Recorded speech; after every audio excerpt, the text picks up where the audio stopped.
Wala DJ, shikilia. Asante DJ. Tafadhali kwa heshima na kwa unyenyekevu mwingi zaidi, we have to look like people who have order. Tuko na security ambayo inaongozwa na vijana wetu wa NYS. Tafadhali wakikuambia usiingie area fulani usisonge. That is the order. Order number 2. We have media raiser ambayo iko pale juu. Media raiser. We want to ask with all humility, tafadhali media team, to use that your media raiser. Now, nobody should be allowed past that. TikTokers and any other person who is using the cameras and everywhere, please make sure you are not crisscrossing here in front. Alafu nafikiri itakuwa sawa sana. Thirdly, we have people who are busy handling protocol. Please, before you take your seat, especially for the first 2 rows of the seats, make sure you are seated where you belong and where you are allowed to sit. Because the protocol team has to be aware who you are and you will be given the right respect. Madam Shea, God bless you. Nimekuona, asante sana, umefanya kazi mzuri sana. Shall we do a good job? Tumekuona sana. Asante sana. DJ, take it over. Asante.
Naam.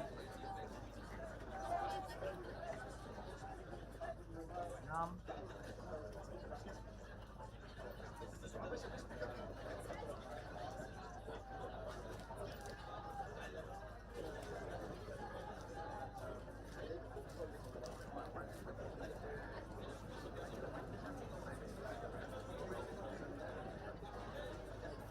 Asante sana.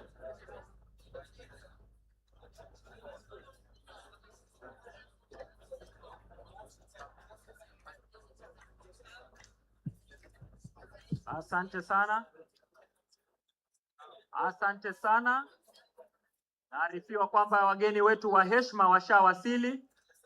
Naarifiwa kwamba wageni wetu wa heshima washawasili na hivi sasa wanatembelea mahema yetu ya maonyesho ili waweze kuona yale ambayo tuko nayo hapa. Kwa hivyo naomba microphone moja iweze kufika pale kwa mahema ili waweze kuelezewa kinagaubaga yale ambayo yanaendelea pale.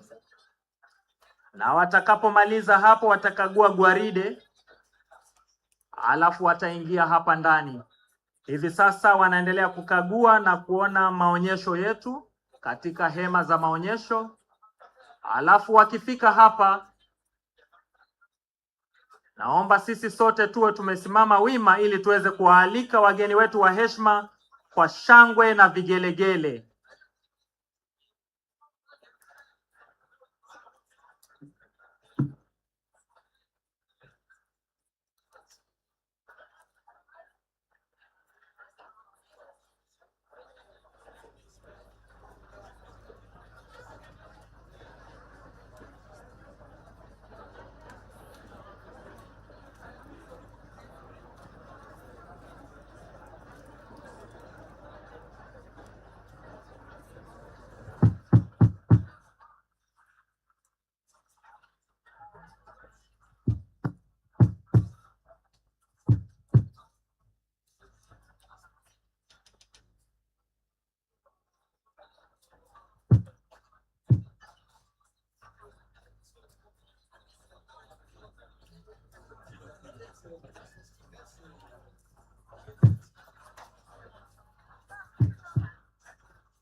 Asante sana.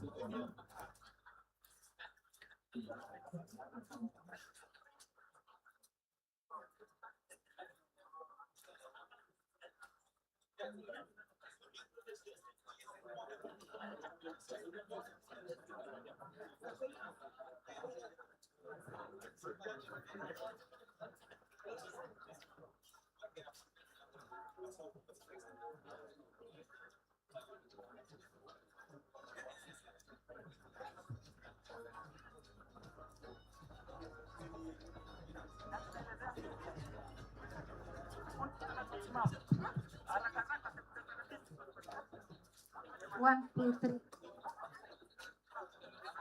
Haisikiki.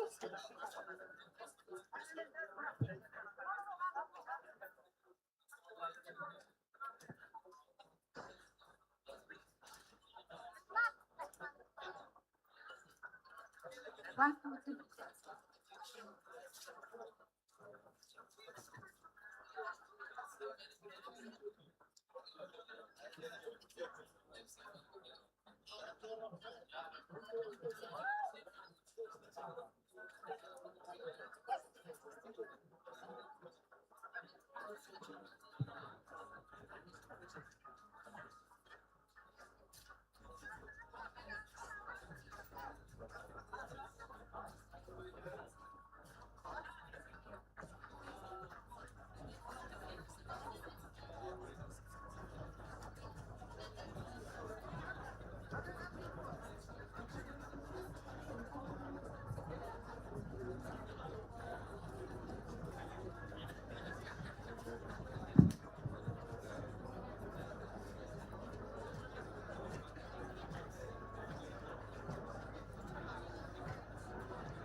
fadlan dadka kuraasta aan haysanin oo dhinacan taagan fadlan kuraas raadsada gadaalna bistaaga meesha nimanka NYS kaliya aan u ogolaano fadlan hadda kuraas haysanin halkan aan wada banayno fadlan tafadhali kama una kiti tafadhali isipokuwa NYS officers sisi wengine tusimame nyuma tafadhali tafadhali isipokuwa NYS na Kenya police officers wale wengine ambaye hawana viti tafadhali msimame nyuma tafadhali tusifunge mlango tafadhali tafadhali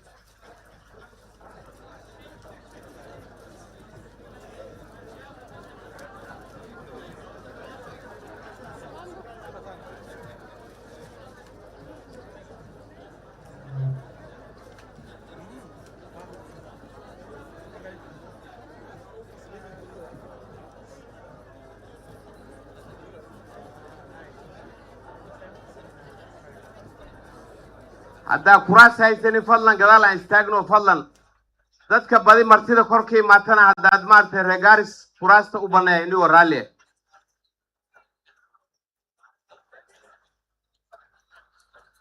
Madam CEO karibu Mary Mwiti karibu Garissa CEO Madam Mary Mwiti karibu ayaan diyaarino egan madaxda oo dhan baa soo galayaan Mheshimiwa Meja Deko host MP karibu sana karibu Mheshimiwa Deko karibu bwana PS karibu pia PS CEO IGRTC Mr. Kirui Chepkomoi karibu Garissa haya sasa wazito wanaingia gavana wa Baringo Chepoi Governor wa Mombasa Abdulsamad Sharif Nasir, Deputy Governor Mandera Dr. Ali, Deputy Governor Wajia Honorable Ahmed Muhammad Abdi, na waziri wetu wa afya ambaye ni chief guest is Honorable Adam Barre Duale EGH, host Governor His Excellency Nadif Jama Adan EGH. Pia niko namuona CEO Nakonek Mwalimu Harun karibu Garissa, Professor Ile FCDC CEO karibu, Mohamed Ibrahim Ilmi alias Mohamed Fai Chairman Livestock Board karibu, pia Director Livestock pia namuona Mr. Farah karibu, pia County CECs pia nawaona karibuni. Ay gacmahan diyaarinayaan madaxda soo galayaan wasiirka caafimaadka dalka mudane Aadan Barre Ducaale EGH iyo governorga Garissa County oo kulligood dadka oo dhan ay marti u yihiin maanta His Excellency Nadif Jama Adan EGH Abdulsamad Sharif Nasir Governor Mombasa 001 pia yuko hapo, pia Governor wa Baringo His Excellency Chepoi pia yuko hapo. Haya tukaribisha sasa, tutiarishe mkono. Haya makofi ya kilo. Waziri wetu wa afya Honorable Adam Barre Duale EGH, Governor wa Mombasa His Excellency Abdulsamad Sharif Nasir, Governor wa Baringo His Excellency Chepoi, Deputy Governor Mandera Dr. Ali, Deputy Governor Wajia, host Governor His Excellency Nadif Jama Aden. Haya tupige makofi tafadhali. Tuwapige makofi tafadhali. Haya. Tuwapige makofi tafadhali.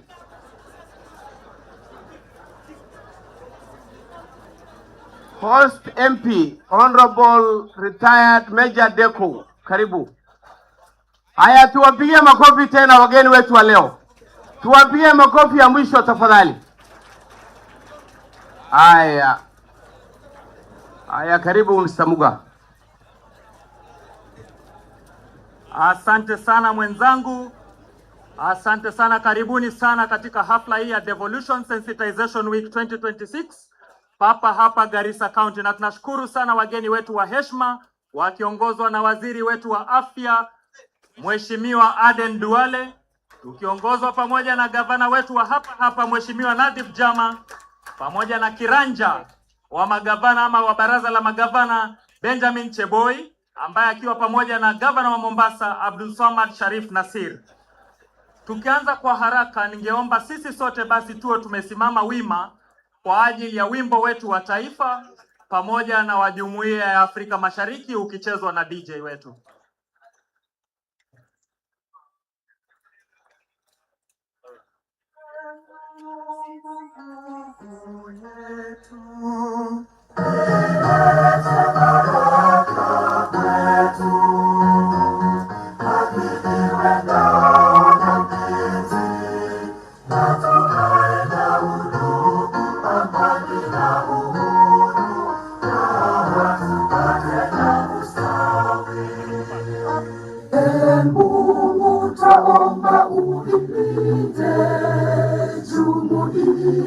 Afrika Mashariki, tuwezeshe kuishi kwa amani, tutimize na malengo yetu. Jumuiya yetu sote tuilinde, tuajibike, tuimarike. Umoja wetu ni nguzo yetu, idumu jumuiya yetu. Tukiwa tumesalia hivyo hivyo wima, ningependa kumkaribisha Sheikh Hassan Abdi aweze kutuongoza kwa maombi.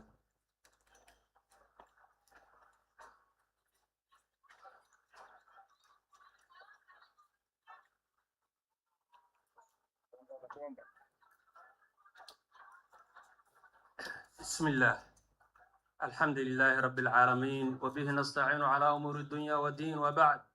يا أيها الناس اتقوا ربكم الذي خلقكم من نفس واحدة وخلق منها زوجها وبث منهما رجالا كثيرا ونساء واتقوا الله الذي تساءلون به والأرحام إن الله كان عليكم رقيبا. ربنا آتنا في الدنيا حسنة وفي الآخرة حسنة وقنا عذاب النار.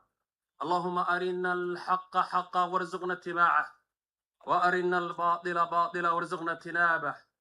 اللهم ربنا آتنا في الدنيا حسنة وفي الآخرة حسنة يا أرحم الراحمين. اللهم إنا نسألك الأمن والسلامة والطمأنينة والاستقرار في بلدنا هذا وسائر بلادك يا أرحم الراحمين. اللهم أصلح أئمتنا وولاة أمورنا إلى ما تحبه وترضى يا أرحم الراحمين. وآخر دعوانا أن الحمد لله رب العالمين. Asante sana, naomba tuweze kukaa katika viti vyetu. Na wale wote ambao hawajapata nafasi ya kukaa, tafadhali naomba tuweze kukaa upande wa nyuma. Tuko na hema ambazo tungeweza kutumia pale. Watu wa Garissa, hamjambo? Asalamu alaikum. Asalamu alaikum. Mmefurahia ya kwamba viongozi wetu wako na sisi hapa siku ya leo? Ningependa sasa kumkaribisha mkurugenzi mkuu wa baraza la magavana, ama ukipenda Council of Governors, Madam Mary Mwiti, ili aweze kutuongoza kwa programu inayosalia. Wapi makofi ya Madam Mary Mwiti?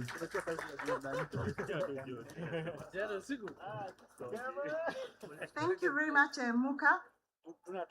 Watu wa Garissa wote hamjambo? Hamjambo? Kama unaniona tafadhali nipungie mkono. Sisi tumefurahi sana, sijui kama nyinyi mmefurahi. Mmefurahi? Kwa majina naitwa Mary Mwiti. I'm the CEO of the Council of Governors, and allow that first, Your Excellency, the CS for Health, CS Aden Duale, who's really honored his presence with us this morning. We truly appreciate your coming. His Excellency, the Governor, Host Governor, Governor Nadhif Jama, His Excellency, the Governor for Baringo, and the Whip of the Council of Governors, Governor Benjamin Cheboi, the Chair of Health from Mombasa County, Governor Abdul Swamad, the PS Health, PS Devolution, the Senator of this great county, the MP in charge of regional development, where devolution sits, Mheshimiwa, and all other guests that are present, the deputy governors that are present. We have Wajir, we have West Pokot, we have all the way from Mandera, and many other dignitaries from the ministries and from civil society, from the partners and the like. Allow that I set the context for this fourth Devolution Sensitization Week, and allow that I don't read the speech in the interest of time. We expected that we would start the program by 10 o'clock, but of course, Garissa being an entity and a county that is extremely very welcoming, we were not able actually to even move off the crowd. So tujipigie makofi. Na hata kama muda umesonga sana, natumai ya kwamba tutaweza kufanya maneno yale ambayo yalituleta hapa, na niseme ya kwamba devolution is one of the things that this constitution gave this country. Looking at what has happened in Garissa County, looking from the roads that we've come from the airport, and all the infrastructure development that there is, and the fact that the fourth Devolution Sensitization Week is none other county other than the Garissa County, I want to confirm that devolution indeed is working. The reason as why we hold a Devolution Sensitization Week is just for 3 reasons. One is to engage with the community so that the community can be able to tell us for real and in terms of service delivery, how we delivering to the community, and in so doing, are we living to the tenets and the principles for which devolution was set? And I believe by all principles, I tend to believe that devolution is working. Number 2, the reason as why we hold Devolution Sensitization Week, and this year's Devolution Week, Sensitization Week theme is Devolution for Better Health, Empowering Communities. And that's why we've set, together with our esteemed partners, the county government of Garissa and the Council of Governors, we've done a medical camp so that we offer various medical services to wananchi wa Gatuzi la Garissa. Number 3 is to ensure that 13 years into devolution, devolution is no longer just a promise, but devolution is a practice. The essence of why people are saying that we cannot go too far, because going to access medical services is too far, that fallacy has already been demystified in the fact that we have the health function that is working, that is a fully devolved function. And most importantly, our people now have the voice to ensure that whatever development that there is, then their voice is heard. And that's why we want to come here and ask, in terms of the budget preparation, is the voice of Garissa residents found in the budget preparation? Are the programs that are being conceived, is the voice of Mwananchi found?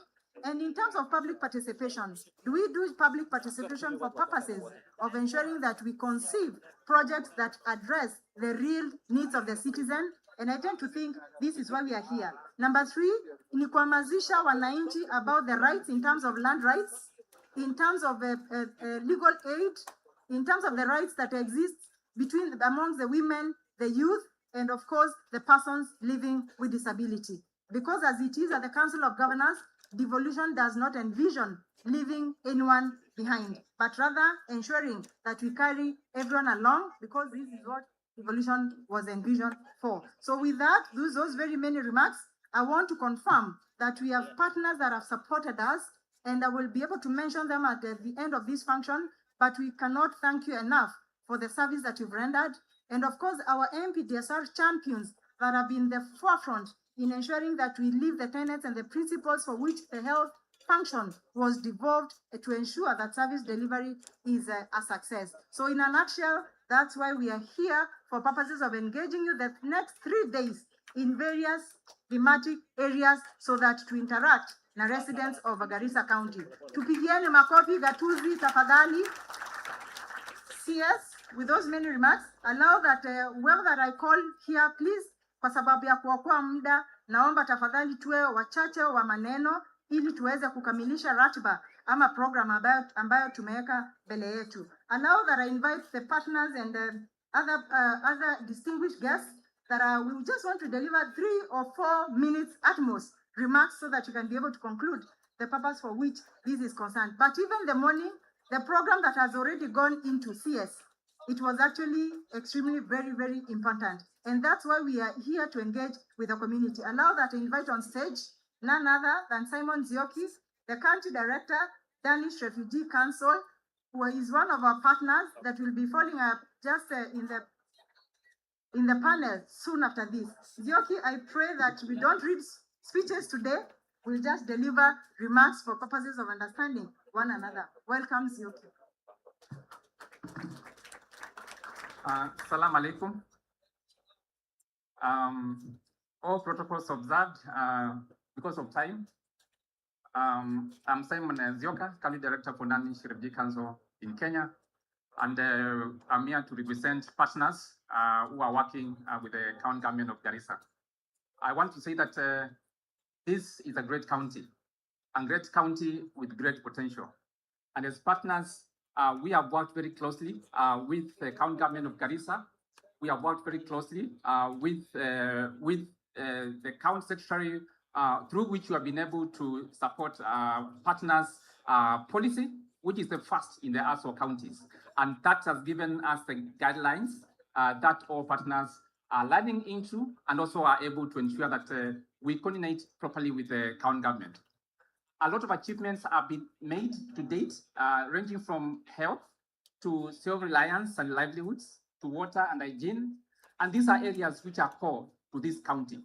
And as we engage closely with the county government, led by the great governor of this county, it has been our pleasure as partners to see how best we bring together our resources so that we can add value to this county. As partners, we are saying that we are here to align with the government frameworks. We have the KISEDEP, we have the CNDP that is guiding us. But of course, at the national level, we have the national government-led RICA plan, which is looking into ensuring proper alignment, but also looking into the refugees which are also hosted by this great county. There is potential, and for us, is humanitarian responsibility of taking care of the refugees is also a development opportunity. And for us, we are looking to see how best we can work with the county government and the national government to see the development opportunities that we can tap from the presence of the refugees in this great county.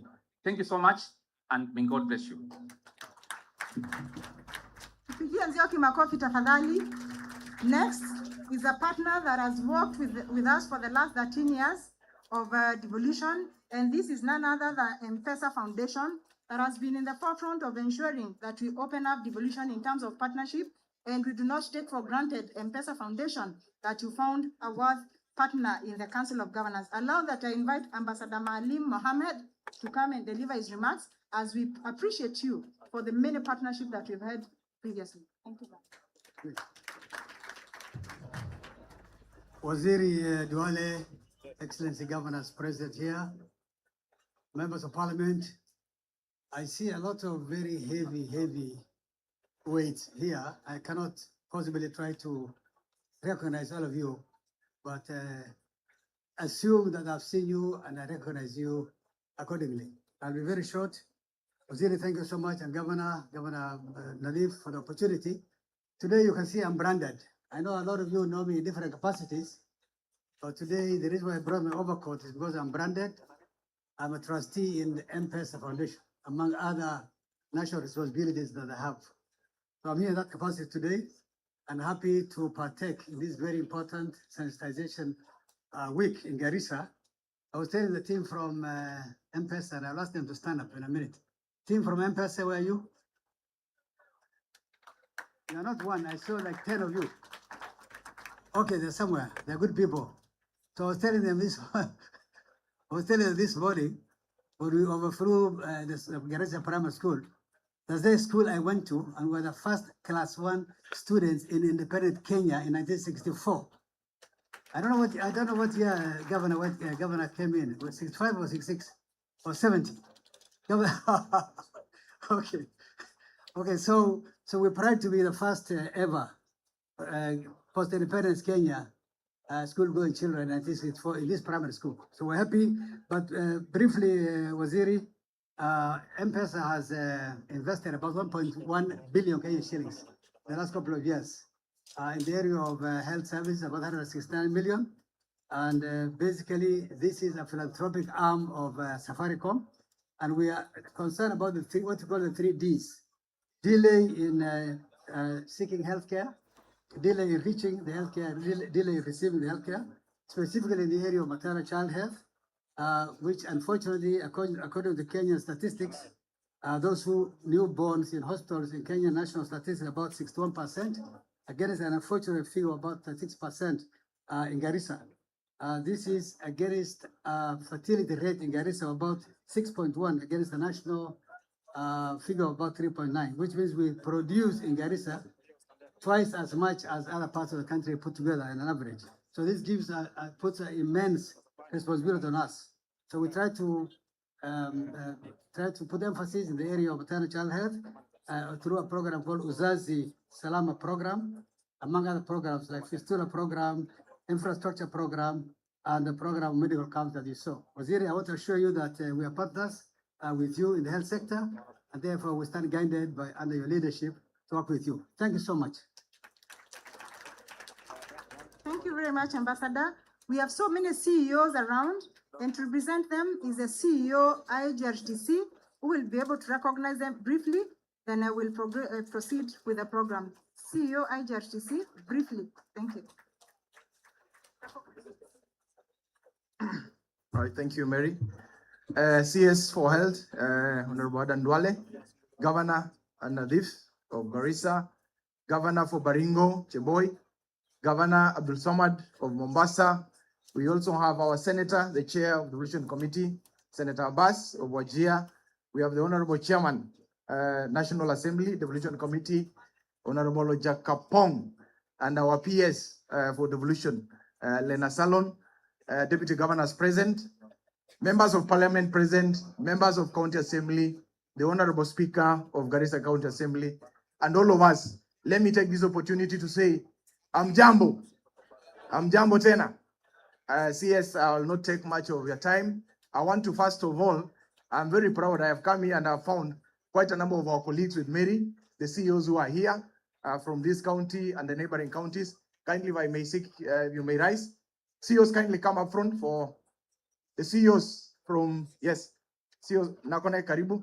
I saw another, the CEOs who are here, kindly come up front, kindly.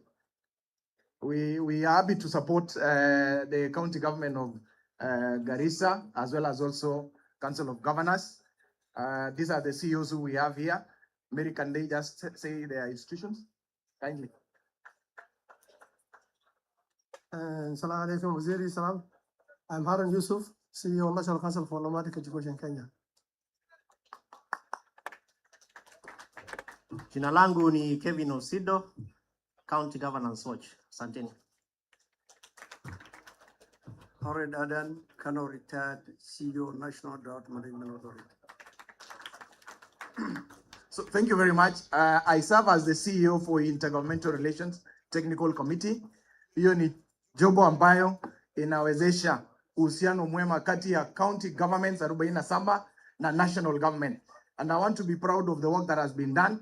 And CS, I want to stand here and confirm that this administration has demonstrated in action that the 47 county governments can work harmoniously with the national government, and there have been less disputes for this term that we have had the president as the head of state. And I want to also appreciate the governors themselves for really being able to work closely with national government. I have quite a number of reports that I can give on the action out of collaboration between the two levels of government. And I would first, in your presence, CS, the health being a function that has been fully devolved, the collaboration that you have reached with the county government has enabled SHA to be rolled out effectively. The issue of CHPs is working very well. The issue of KEMSA, payment of pending bills, and also supplies is working very well, and it is in record. So I really want to appreciate the county governments and also the national government for the good effort that they're putting to ensure that services are delivered and politics is handled otherwise. But when it comes to service delivery, we want to really appreciate. Secondly, is also to appreciate the Council of Governors, Secretariat, for really supporting the governors where we will not be able to reach the 47 county governments. The Council of Governors, Secretariat has done well. And we want to appreciate our CS in State Department for Devolution. You have really guided the stakeholders within Devolution to ensure service delivery is delivered. Such initiatives of sensitization is one of the objectives of Devolution, was to ensure that services are taken to the counties and further decentralization. So Governor Nadif, this is a very good initiative, and we want to encourage, as we progress in Devolution, that we have more of these sensitizations further down, even to the municipalities, to the wards, to ensure that all Kenyans understand what devolution is. And from where I sit, CS, I think we have done very much in this term. There is more to be done in the second term. Thank you very much. I tend to believe that it's quite evident. Allow that I invite the host county commissioner who was with us, just welcome us. Then I will go straight now to the deputy speaker of this county. Karibu.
Garissa County Assembly, please.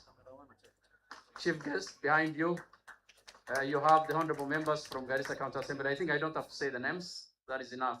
The rest of the county assembly is present. Honorable members present from the other parts of the country. Thank you very much. You will still tell the story of devolution in the clinics that you are hosting. So allow that I invite the Speaker of Garissa County Assembly, Honorable Abdi, to come and just give his remarks.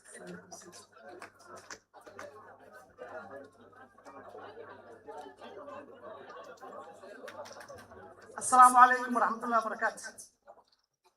Cabinet Secretary, CS Duale GH, Council of Governors, Host Governor, the Governor of Mombasa, who's also the Health COJ Committee Chair, Principal Secretary, State Department of Devolution, the Senator, who is also the of Wajir, who is also the Chairperson of the Senate Standing Committee on Devolution and Intergovernmental Relations, honorable members of Parliament present, representatives from the development partners, honorable members of the County Assembly and Executive Committee members, distinguished guests, ladies and gentlemen, I wish to take this very golden opportunity to welcome you all to Garissa County. I cannot be able to acknowledge you by names here, given the constraints of time, but we do not take your presence here for granted. Indeed, devolution has really transformed Garissa by bringing services and decisions closer to the people. As an assembly, we have sanctioned or we have ratified the creation of smaller units called, municipalities, 7 of them under the leadership of the governor. And the assembly has taken its rightful space in ensuring that services and decisions, resources are taken closer to the people. I wish to emphasize that devolution is not about, it's about improving lives through equitable access to services, inclusion and local development, not merely transferring functions. I also wish to note that this year's focus on health is timely because sustainable development depends on healthy communities supported by water, roads, food security, and economic opportunities. Therefore, health cannot be a standalone function. For us to achieve a healthy nation, we need to have all those other enablers, including road, water, security. I also wish to urge the county assemblies. I also urge greater inclusion of the county assembly speakers within the frontier. This is something that I wish to have a request for the FCDC and Dr. Idle, that the county assemblies, particularly the FCDC county assemblies, needs to be recognized and included in the governance structures to strengthen legislative ownership, oversight, and regional integration. I wish to conclude by stating that true measure of devolution is the quality of life it delivers through accountable leadership, meaningful public participation, and equitable service delivery. With those many remarks, I want to take this great opportunity once more to welcome you all to Garissa County, the great county, the county of Yorola. Thank you. Thank you very much, Mr. Speaker, sir. And now that I invited the PS, State Department of Devolution, PS, State Department of Devolution, to make his brief remarks, then we proceed with the program.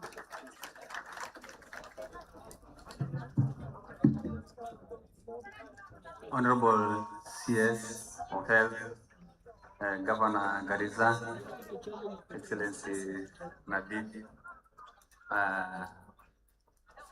Governor Baringo, Governor Choboy, Governor Mombasa, all the protocols observed.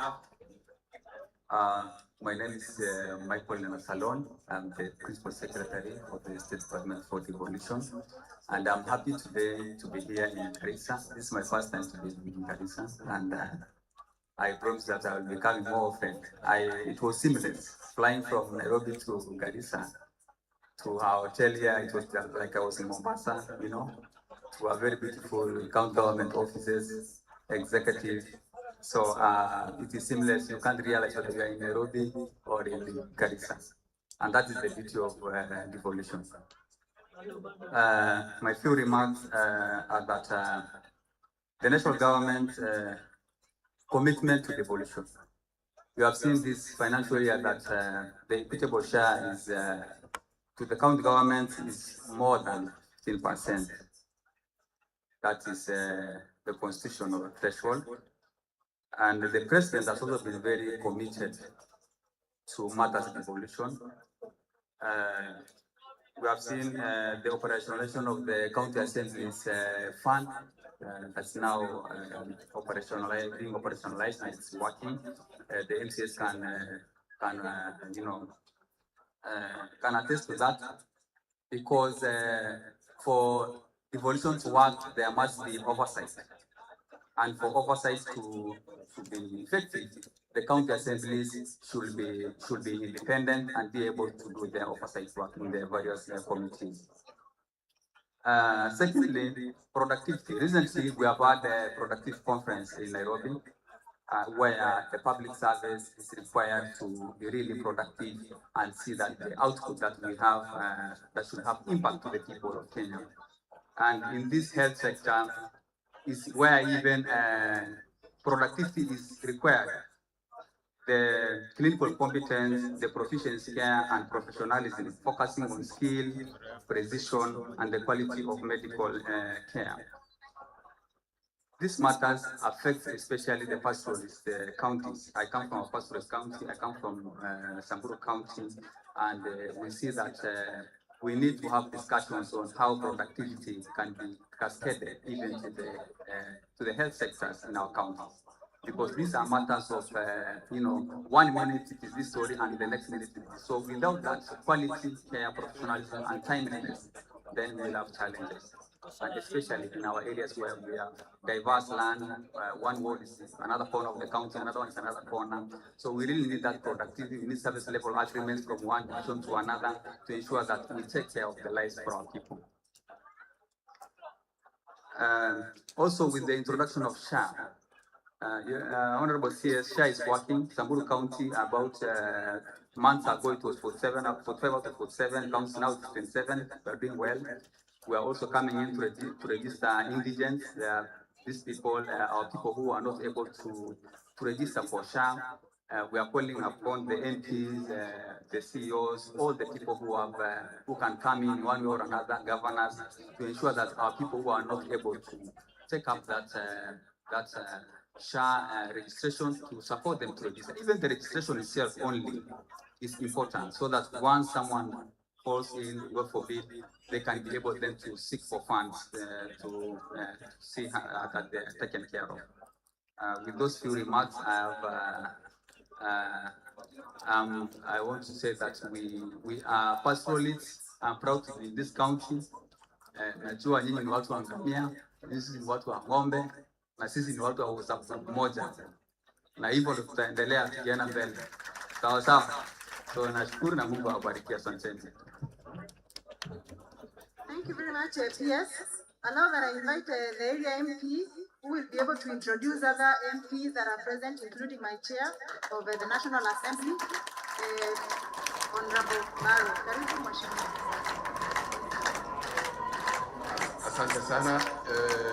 Our Chief Justice Waziri Duale, Governor Nadif Jama, Governor Abdul Samad of Mombasa, and Governor of Baringo, Deputy Governors representing their respective counties, Senator for Wajir, Member of Parliament, Chairman of the Regional Development Committee of the National Assembly, MCAs who are here, senior county government officers who are here, our former CS, Mrs. Mohammed Amin,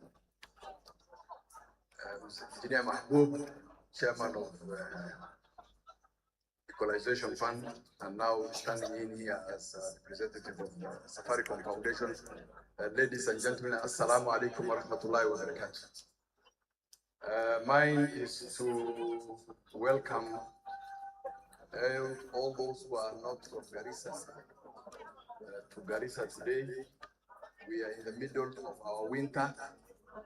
As you can see, those who feel warm and hot in this tent, it's not because of the weather of Garissa, but it's because you are many in the tent, and the tent is small. Otherwise, this is very nice weather for us, so please feel welcome to Garissa. We are here because of a Devolution Week, Sensitization Week. As a country, since 2010, and the introduction of the devolved governments, we need now 15 years running to the 15th year. As a country, we need to ask ourselves whether devolution is working. And one of the areas, or one of the times on the platform we have to ask ourselves these questions is a platform like this one. So this week, the people of Garissa have the opportunity, because the whole of counties in this country are here, representatives. They will have a week of sensitization, barazas, and people talking to the citizens of this country and asking them whether they feel that the service delivery is effective. Now, as you know, this devolution government, what was devolved is three key areas, especially two: health and water, are very important social functions. Important functions like health and water. So we need to ask ourselves whether the service, what was devolved was power, or did we devolve service delivery? Those are the questions we need to ask ourselves. And again, do we devolve these functions to the county headquarters, or we are down there at the villages, mashinani, sub-counties, locations, especially on issues related to health? What is the theme of this week? It's about health, and it's about our mothers, and it's about our young mothers. So we need to ask ourselves, in the villages, do we have these services? Do the counties down there encourage medical officers to be on the ground at the machinani? Do they motivate them? Do they have accommodation in the sub-counties and the villages and centers? So these issues are the issues we need to discuss. We should not be just talking here, and after this function, we are out of this place, but we want to follow up on these issues down there.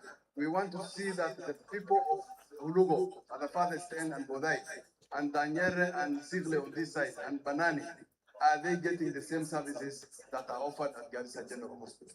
The national government, for sure, is supporting counties in terms of healthcare services and healthcare delivery. So we want to thank the Waziri for his efforts in ensuring that these functions are actually working.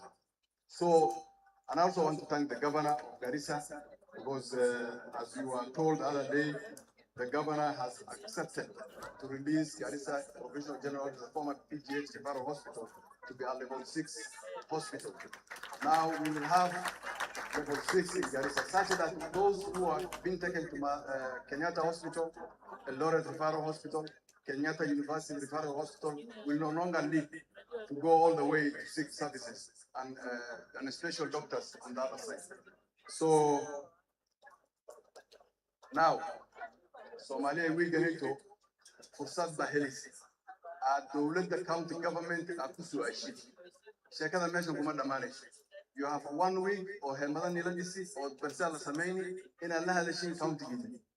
We had Katabanese in terms of healthcare, in terms of water in a Swiss disease. Shekada message and also. Maka the county Safatani Wiganito, Iniga and Afena, Inika Suala, at that Kufa sentence service well and good. At the end of Kufa Sanen, I come shake Makasito. We have Katabanese in Shah. Now, again, mention it to Akujira. No one wanted them to come for an Manta we get it at Wahala voter registration, ID registration, the 10 behind here. Anaga Dana region, you must understand the fact that government resources are shared according to numbers. So the numbers you are going to put on the table into those numbers that will give you the money and the resources you require. Garissa count almost 200,000 people have IDs and they don't have voter cards. Tafadhali take advantage of that so that you support us and marka miska and nifrisun and put down hisabta and miska so sare. So Sama, marka, with those many remarks, let me once again welcome you all to Garissa, and I want to give my colleague from the National Assembly, the chair of the Regional Development, Honorable Lochaka Pong. Lochaka Pong. Karibu na useme few minutes. MP Sigo Karibu.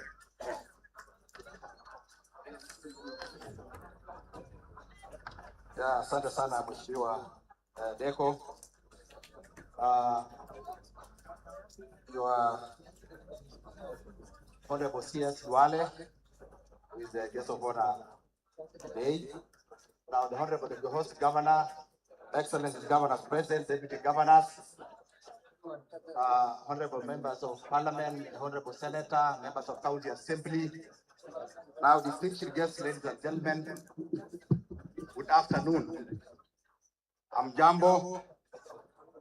Mimi naitwa Peter Luchakapong. Mimi ni mjumbe wa Sigor katika kaunti ya West Pokot, na mimi ni mwenyekiti wa kamati ya bunge inaitwa Regional Development Committee of the National Assembly, na nimekuja hapa kwa mwaliko wa Council of Governors, and I want to make a few remarks that it's an honor to grace this occasion through an invitation by the Council of Governors that was sent to the National Assembly's Departmental Committee on Regional Development, and by extension to our brother Major Deko, who is the Member of Parliament for Garissa Township, who is the host. Now, the county government commitment to promote and strengthen civic education and on devolution is evident, as this is the fourth event of this nature. We, as the Committee on Regional Development, are mandated to investigate, inquire into, and report on all matters relating to mandate, management activities, and administration, operations, and estimates of the assigned ministries, departments, and agencies. It is essential to emphasize that some of the devolution mandated agencies under the purview of the committee include the State Department for Devolution, the Council of Governors, and IGRTC.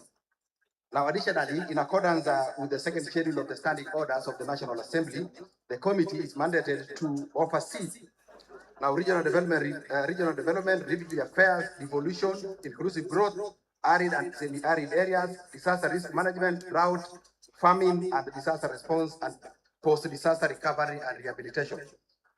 We are here to advance the conversation, accountability, and action towards maternal and newborn health.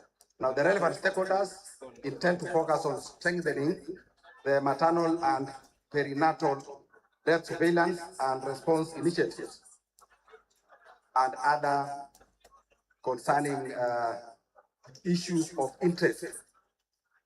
Now, ensuring access to essential services such as free medical camps, veterinary clinics, and land and legal clinics not only offer solutions but also promotes togetherness in our society. Now, incorporating regional development governance, integrated multi-sectoral initiatives, and mother and newborn health into our conversation today will ensure the promotion of sustainable and healthy livelihoods. I encourage open and practical dialogue, share your county experiences, what has worked, what hasn't, and what resources or policy changes are needed.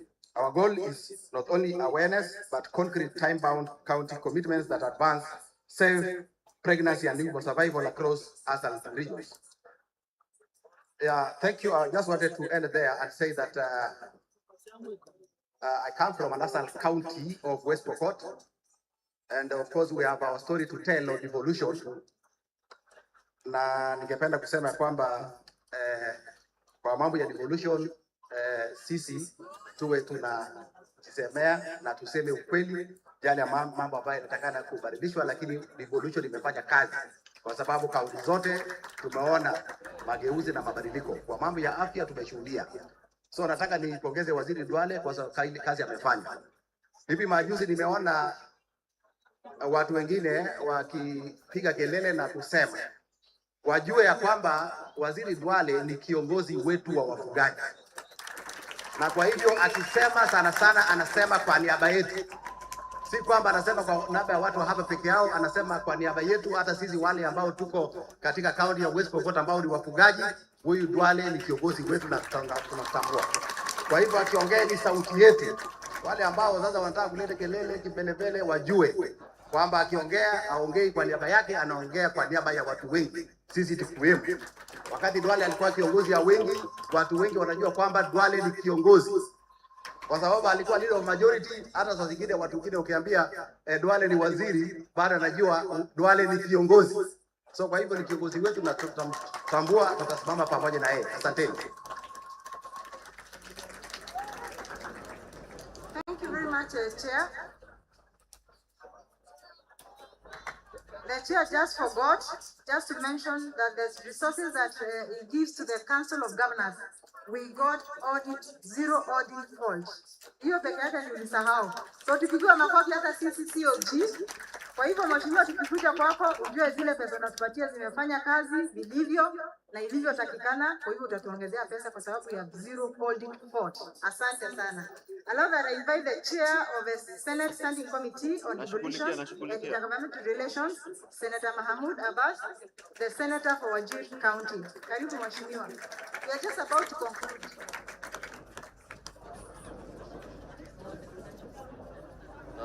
بسم الله الرحمن الرحيم. الحمد لله رب العالمين. وصلى الله على سيدنا محمد. السلام عليكم ورحمة الله وبركاته. رجال السلام عليكم. مرتين السلام عليكم. أنا وحالي عباس شيخ محمد. وحنا هاي سنة الجير. وحنا هاي الدنيا وحل ساسا. حق البوليسين كم. إيو وشغيتا. دولة سراء المدد. سراء دولة دحية المدد كذا خاص. أو كاونتي كي يرسل كامل. مركا وحبا المحل هاي وحبا الدرسين هاي لكن وقت الوالو قامي هاي. مركا what I'll say is, Your Excellency, the CS Health Excellencies, governors who are here, the host governor, Mheshimiwa His Excellency Nadif Jama. I can see Mheshimiwa Sharif Nasir Mombasa, Mheshimiwa Baringo, my colleagues from the parliament, and the CEOs who are here. Now, when I see tukufu, Salaam alaikum. Salaam alaikum. Allah bahad, bas waqti alaikum. Yeah. Marka wala liya horta aad baan mahad celinaa. Soomaali maxay tahay? Wixii baan tahay qaranka wax u dhow. Shaqo u baahan tahay. Maanta waxay gaaris waa ku madan halka. Maxaan doonay hal su'aal inaan weydiiyo. Devolution in shaqeeyay iyo ma shaqeeyay.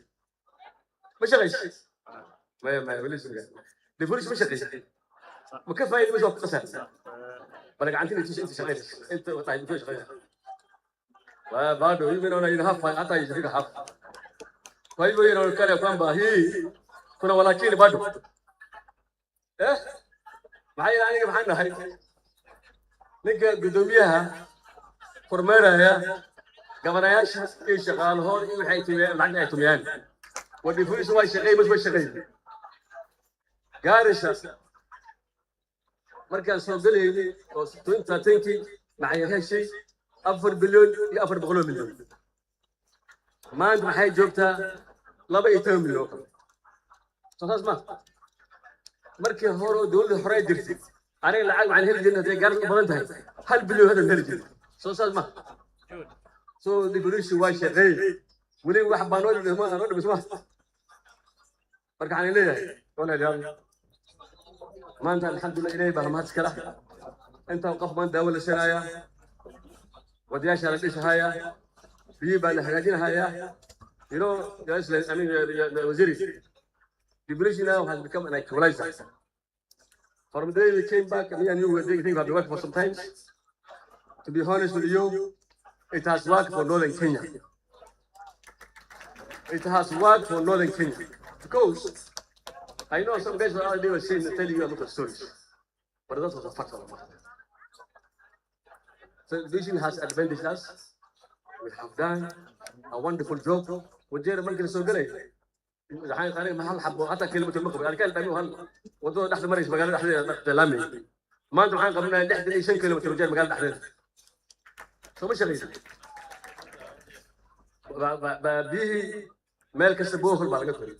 حولي هنا أبغى تقول ما نجتي وغير وطبعا لك غير بركع عليه شيء بيحقق شيء هاي مشاكل لكن معي هدينا نجي ويديو والديفولوشن مو بهنا مش كذا يا سواش تجيب دي بعد مو بهنا ما ولا يما ما هي العقد وارك ما كيف ما ده 4 بليون الى لا 2 بليون هذا كان جتا ما حرمنا انا هذا هاي سنتك ما حرمنا الا قارسي بقول كم كنتم الى اي ما دولت هوس انت كلا دول هذا واحد هذا 80% of the national revenue ما حسكوا هنا نعرف only 15% or 22% at most comes from countries. With those few amount of money, that few of money comes with a lot of demand in these countries. I want to say thank you so much that today, as a people from northern Kenya, devolution is working for us. وحلام بعيد عن ذات. لكن لو بحرنا إلى غلط الرسومة مساسة. مركا حين ليه ولا يقول. معاكم ليه. devolution was شغال. لكن I want to tell the governors, we have a lot of pending bills. العقد بدل ما تدويني كم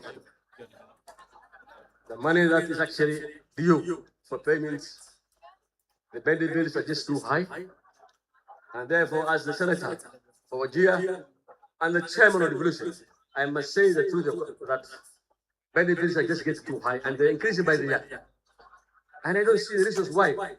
Pending bills should be increasing at all. Is it going to be reducing, or is it saying something?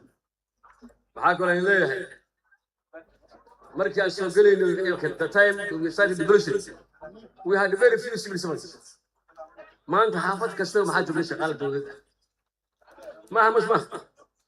لكن شغالة أي مش شغالين. هذا مجرد كلام حق بنا طلبات إلى الآخر. جالس شغال في مشروع. دكتور. أمن. لكن أختم هاي به. قارئ العيش ما حيوك عن ربي. كليك ما يفرتين. قارئ معي وشغالين هيدا وشغالين. كيني ولي ما نحل ويحنا. لك والله تبري. والله غوري هذه كان ده الدين ما تقوليه شيء ويلي شنو غوري قبله نغور قبله ويلي شيء شغلت هذا وقعد وأخذنا شيء غريب أخذنا شيء رجع ليه أبينا جالسوا ويلي شيء والله غوري قبله والله غوري مركا لكن إنك حاول ويلي شيء قبله شغل مجوجان يصل له هذا أول طلب أخذ أم سلاح أخذ بجوز مركا عندنا معنا دكتورين تاي قوي مغلا يمانت وريليجين كعصب مشار بعد قاتين you are paid highly again مشار بعد قاتين مغلش so I want you guys to work for the people. This is actually a rare opportunity for us. So the medical health, the medical personnel, you want to be dedicated, you want to work hard. Of course you can open your clinics, but you can still open clinics with Garissa. If it's allowed, constitution. Medical عن أنك عدنا هاي سنتك العقد وكوسي درين مركز سنة كسر every year financial cycle we have a problem and I want to tell my colleagues in the National Assembly must understand that the money we are giving to the people is not going to the Senate, it goes to the public. So we cannot continue every day to be having mediation. Every cycle of financial year, every year we have mediation thing. Tunasema fanya kidogo nusu, fanya hii, sukuma band hii, ngoza 50, that can't happen. What we need to have is a proper budgeting system.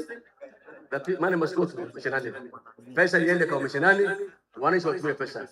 Actually, if you look at what is going to the Ministry of Health, what is going to the Ministry of Water, it's unbelievable. 80% of the money is going back to the national government. And the people, the population is here. So I want us to say that I want to tell my colleagues and our counterparts, please let's understand that we cannot be keeping on negotiating every day and saying, add a shilling, minus a shilling. The money must come from the shilling. One other thing, my dear friends, Masuma governors, we have high wage bills. Mwandika watu wengi sana mpaka pesa inaenda kwa wage bills na pesa kidogo inabaki kwa wananchi. So I want you guys to think also, of course, I know many people are unemployed. Lakini pesa inaenda kwa wananchi, I mean kwa college staff is less than 20% that goes for development. And constitutionally, is supposed to have only 35% for which and for other characters. So I want to also make the governors who are here and those who are absent to understand we also need some development. And I want you guys to pay the money of the public. People who have invested in the counties, some of them have lost even their senses. They have gone to depression because of this pay the bills. You know what to endure for For those few remarks I want to say, I think I'll give you all my notes and my presentations. I want to say thank you so much, Governor Fungera, for the good work you have done. I'm really impressed that this is a case to show that Devolution is working in Garissa. And we will visit us. Assalamu alaikum wa rahmatullahi wa barakatuh. Round of applause to the Senator, please. Now we want to tell the story of devolution in the context of Garissa County. Before I invite the Governor for Garissa to take over the program. Kindly, Coms, let's cue in the video, the short documentary that is telling the story of devolution in the context of Garissa County for the last 13 years. Karibuni and watch with us. After that, I invite Governor Navi to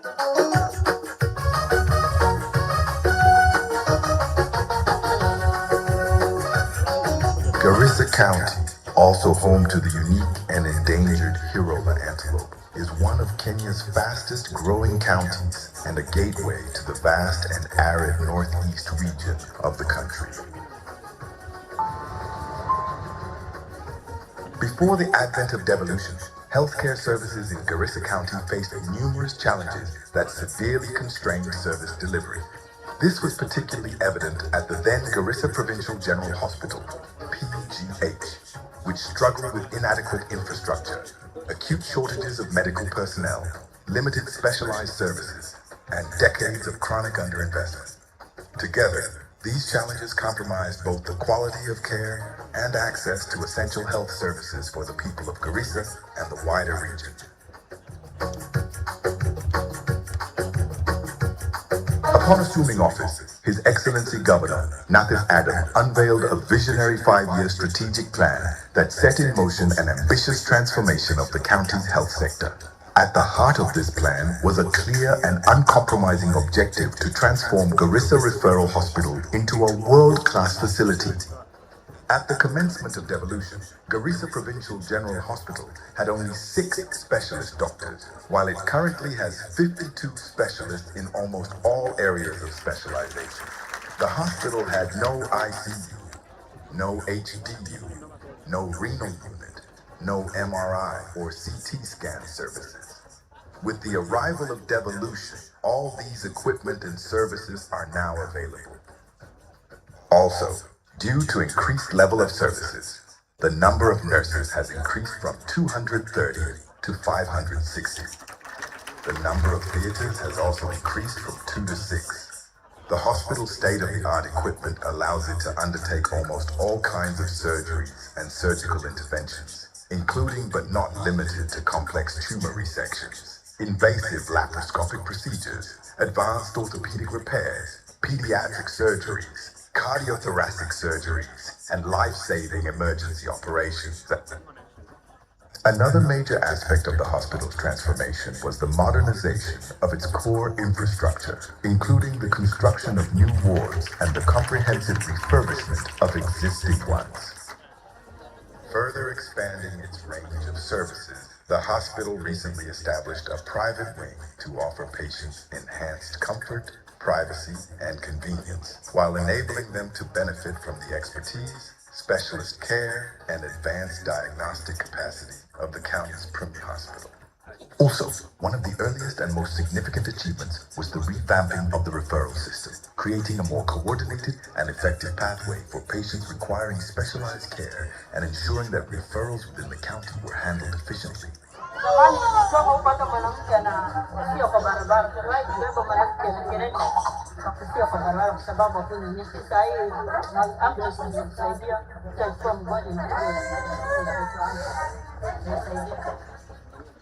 And before devolution, we used to have referral systems in place. But what we used to have is like, we used to have an ambulance, maybe without an oxygen. We used to have an ambulance, but without supplies.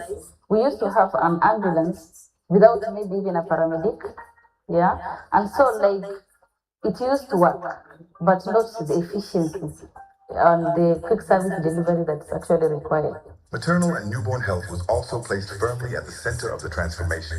A maternal shelter was established to provide a safe residential facility for expectant mothers with high-risk pregnancies, enabling them to remain close to emergency obstetric services and receive timely medical attention when needed. Baridi saa hii na msimu ya baridi kidogo, anakaa saa yote umemweka vizuri, na saa ile pia hauna uko sawa, unachukua unaweka yeye karibu na wewe. Ile ulionyesha, ile ataweka karibu na wewe hivi, kisha unafungia nguo yako karibu na yeye hivi, anapata joto ya mwili yako. Hasa akipata joto ya mwili yako, akinyonya, anakuwa haraka sana. Bibi yangu hii ambeleni alikufa mtoto sasa.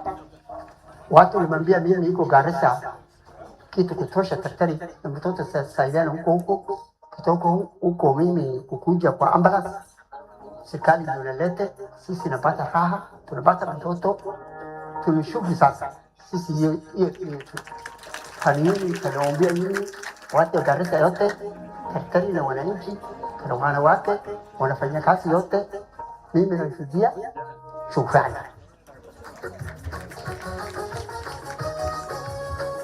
The transformation of the hospital was further strengthened by the existence within its compound of three major institutions, that is the Garissa Regional Cancer Center, the Kenya Medical Training College, KMTC, and the recently opened Regional Blood Transfusion Center.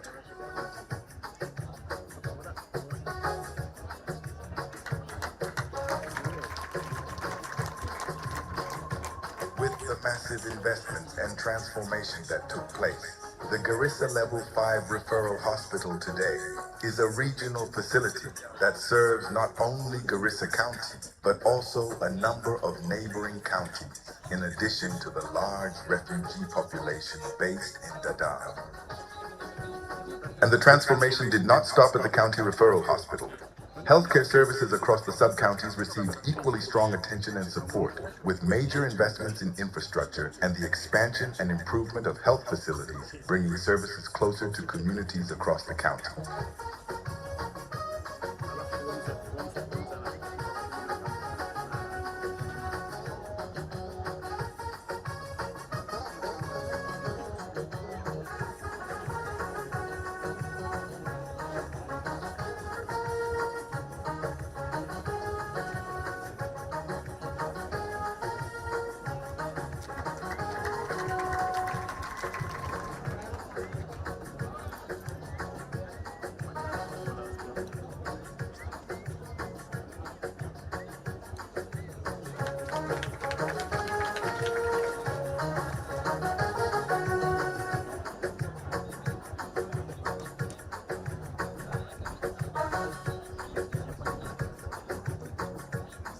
As a clear affirmation of the impact of improved healthcare services, history was made on September 27, 2016, when Balambala Sub-County Hospital successfully performed its first ever cesarean section, marking a major milestone in bringing life-saving surgical services closer to the people.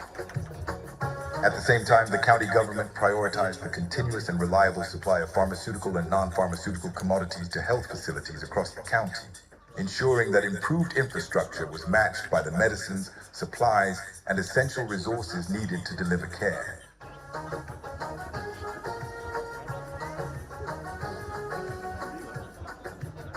The scale of transformation that occurred in the county's healthcare sector has not gone unnoticed, but has indeed earned admiration and recognition from beyond the county, with the sector receiving several awards and accolades within just a few years of the advent of devolution. The first major recognition came in 2016, when the county government received the Best Practices Award from the national government through the Ministry of Health, following an assessment supported by the Japan International Cooperation Agency, JICA. Garissa emerged top for introducing innovative measures that strengthened maternal health services and contributed to a significant reduction in maternal mortality.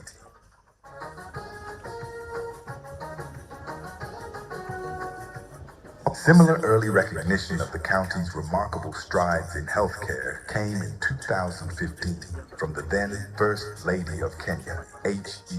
Margaret Kenyatta, who acknowledged Garissa's progress in expanding access to quality healthcare services. Governor Jama, I have witnessed today the efforts and investments you have made towards improving the healthcare service and delivery for the people of Garissa County.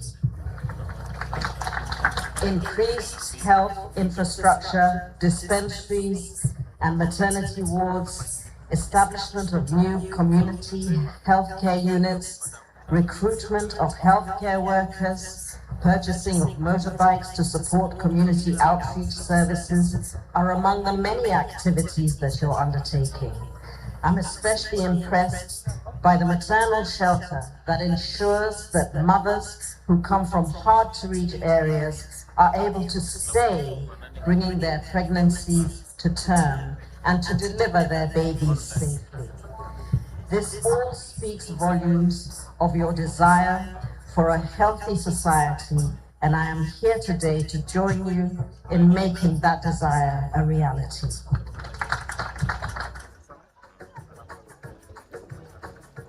These recognitions, coming so early in the life of Devolution, were a powerful affirmation that with vision, strategic investment, and unwavering determination, even the most challenging healthcare systems can be transformed.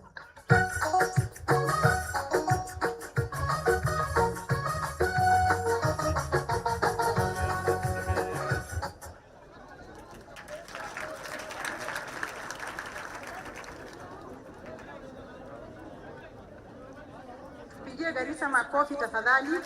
That's a journey, and of course the awards that you received as a result of transformative health service delivery. Allow, before I invite the governor, we have Garissa traditional dancers, cultural dancers, please, that have prepared just one song, then I invite the governor to come. Please, Garissa cultural dancers, haraka haraka, 1 minute. Pigieni hapa, please. Pigieni hapa.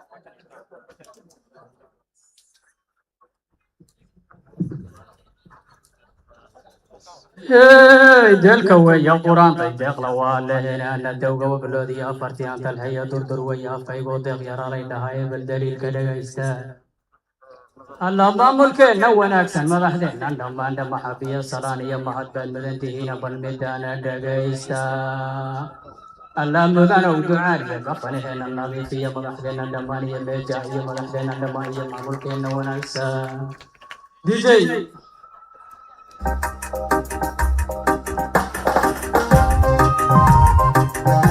شو هذا؟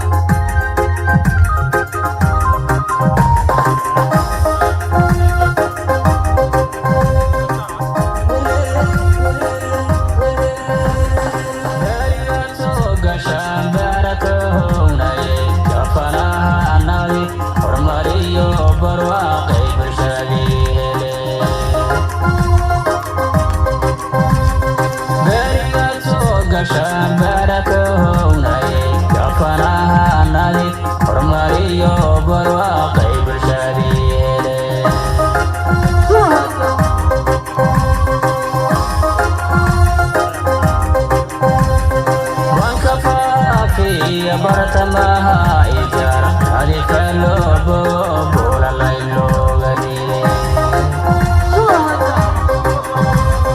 وانكفا في برتمها إجارة هذه كلوبو بولا ليلو غديري أردني بالليل عم بشاري سني بايتي نادي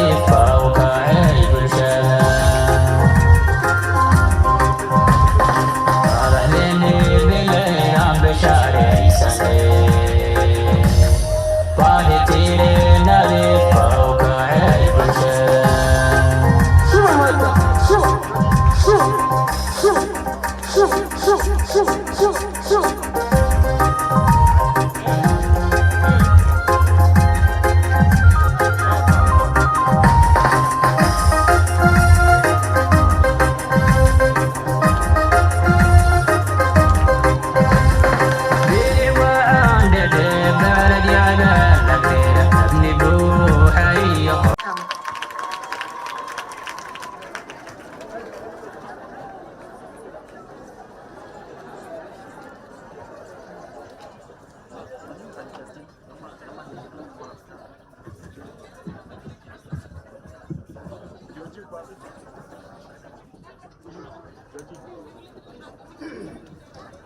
بسم الله الرحمن الرحيم الحمد لله رب العالمين والصلاة والسلام على سيدنا محمد.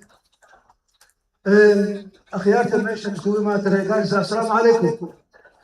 السلام عليكم. waxaa kaloo oon aad iyo aad aan u soo dhaweynayaa martida sharafta leh ee maanta meesha noo imaatay.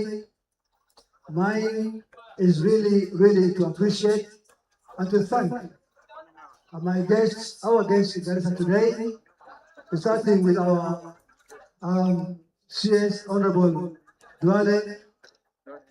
Of course, my sincere appreciation goes also to my colleagues, Governors Cheboy, our chief whip of the COG, our chair council, the council committee on health, Governor 001, Abdul Nasir Sharif. I'm also honored to have a number of our DGs here from Mandera, Wajir, West Pokot. Equally, I must really thank the other many colleagues and VIPs who are with us this afternoon. Senator Abbas, thank you very much for responding to our request to come. The PS for Devolution, thank you very much. Also for coming. Our MPs, Chair of the Regional Committee, and of course our host committee, our MP host committee, the many CEOs who are also introduced earlier, who came also join us, the other many dignitaries, our MCAs, our other leaders, the civil society, the county team who are here, and of course the other many colleagues. I also saw Chairman Elmi, who was supposed to be with us. I hope he's still there. Chairman Elmi, are you there? Yes, you need to say a word or two. This is a very important forum. You particularly, I hope there's a session for you on the livestock, under the assets for that matter. I also know that we have other many colleagues. The CEO of FCDC, I thought you were here, but when the CEOs were introduced, I didn't see you. Are you around? In there, you are also around, and many others I know who are here. I may not be necessarily able to recall all the names, but I know the flight was full this morning. Karibuni sana Garissa. Mine is really to say thank you once again, because without you coming to share with us these moments, then the conference will not make any sense. We are happy because we have you around. Karibuni sana Garissa. I have no speech to make. Mine is to say that this was basically a way of introducing also further the region, the northern region, the Asal region to the country by having this Devolution Sensitization Week to be held in one of the Asal counties. And I'm happy and indeed honored that Garissa was, chosen to be that county. With you, my colleagues from the COG, Mary, the chair, Ahmed, who is represented here by our whip, and all the other colleagues, Asanteni Sana, for seeing that we are able to hold this one. And I'm sure you can see we're even able to hold even bigger conferences. So we look forward to even bigger engagements as far as this region is concerned. I don't want to be saying a lot because again time is not on our side, but I want to take this opportunity. First of all, our deputy governors who are representing their governors here, the three of them, please come forward so that you can say a few words, can say hi to your people in Garissa. Alafu niwaite wenzangu the other governors as well. Please come forward, governors, the deputy governors, Daktari, so that we allow you to say a few words as well.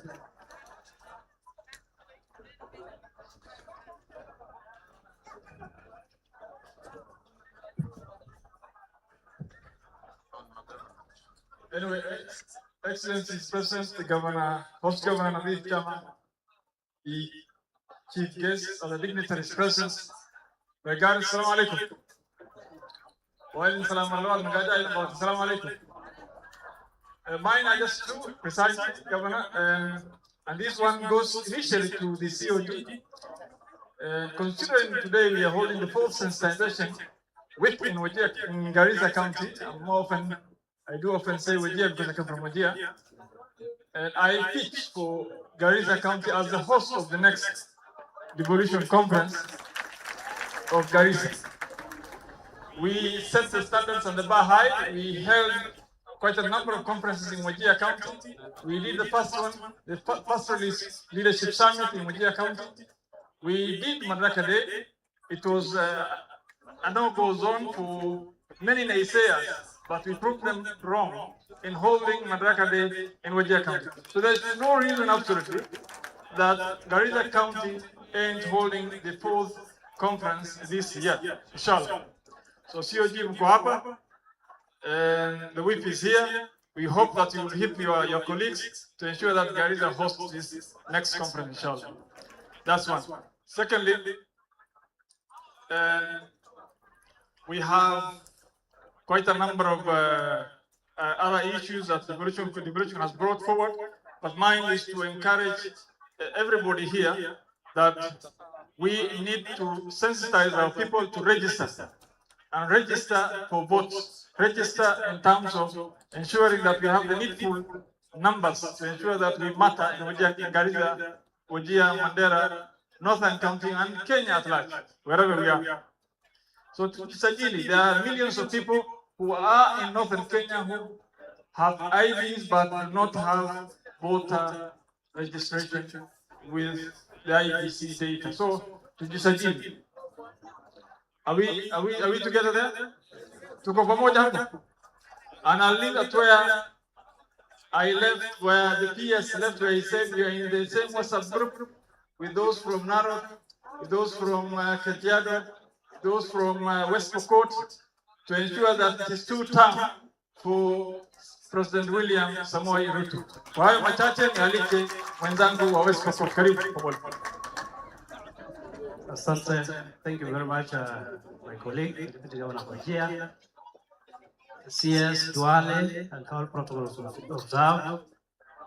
I'm Kombole Robert, the Deputy Governor of West Pokot, and I'm here representing my governor, His Excellency Governor Kachapin, Governor of West Pokot, and just to be present here to witness the impacts of devolution in Garissa County, and to also confirm that West Pokot County devolution is working, and I want to believe the rest of the country that devolution is working. Otherwise, I don't want to take a lot of time.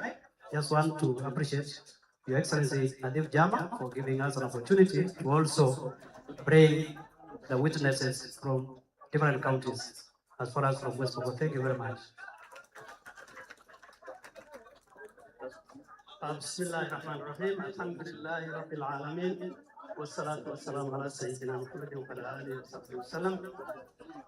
Honorable CS Alan Duale, guests here today, Excellency Governors, Excellency colleagues, Deputy Governors, Members of Parliament present, members of the Senate, and all the leaders. I want to take this opportunity to carefully and cautiously ride on the established protocols before me, because I know everyone here came as leaders on their own capacities.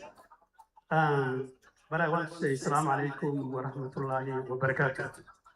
Regards Assalamu alaikum. Assalamu alaikum. I won't forget to thank my good friend Governor Nadif Jama, who has always invited me or my governor to all his events, which we have always almost religiously attended. I also want to recognize, I think a lot of us somehow have forgotten the role played by the Council of Governors CEO, Mary Mwiti, very hardworking, very focused on delivery. We appreciate you, Mary, very, very much. With those few remarks, I think I will be as short as possible. But I think sometimes, as a region, we need to look back at our history, where we have started. 63 years ago in December 12th, a curtain has fallen along Tana River, a curtain that had two sides. One side was the south and the other side was the north. The north was characterized by marginalization. It was characterized by clan conflict. It was characterized by insecurity, and that was intentionally done with no development. The South was in the meantime singing something called peace, love, and unity, upendo, umoja, and a lot of development. Thank God, 13 years ago, March, that curtain has been lifted by devolution and the Constitution of 2010.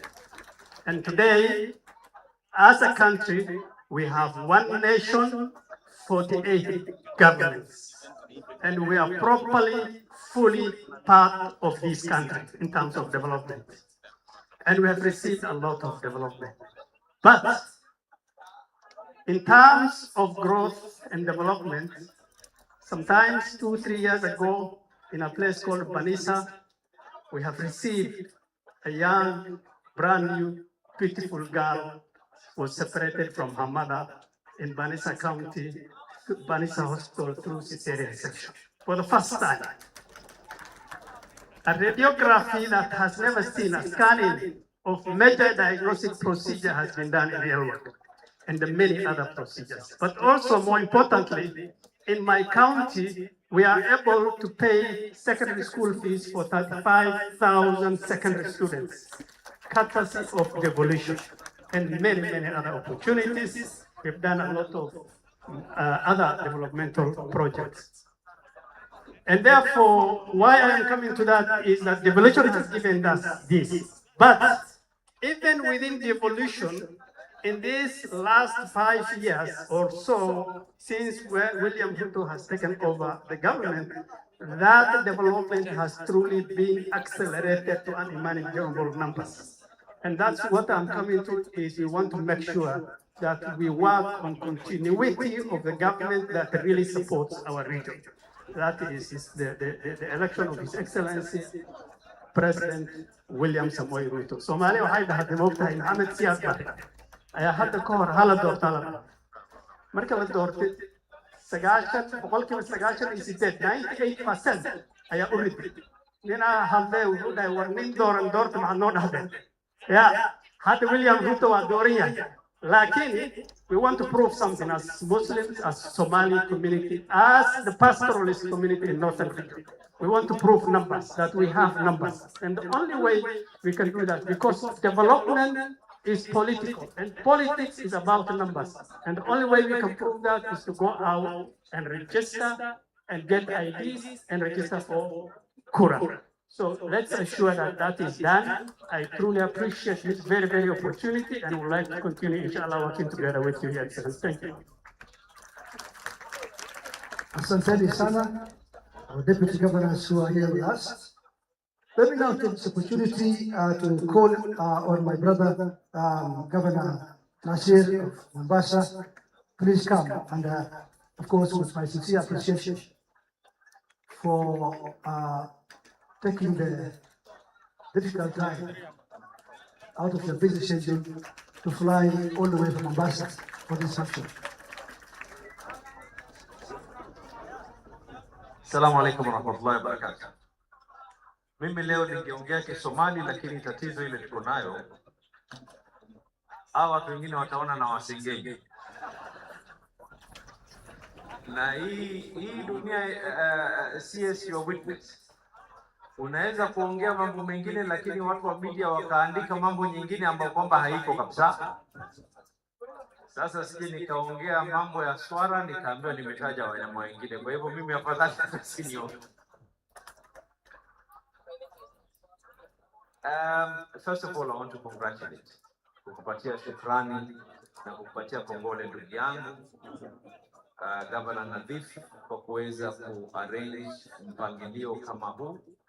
Pili, kuweza kutoa shukrani. Nimeona secretariat yetu nzima iko hapa. na nimeona watu wameongea habari ya wanasiasa na viongozi wengine, lakini mimi nataka kuwapatia na nyinyi kongoni, mujipigie makofi. You've done an excellent thing. You know, tunazungumza habari ya mambo ya ugatuzi. Nipeni nafasi niongee Kiswahili ili iweze kunitoa kwa roho, sio?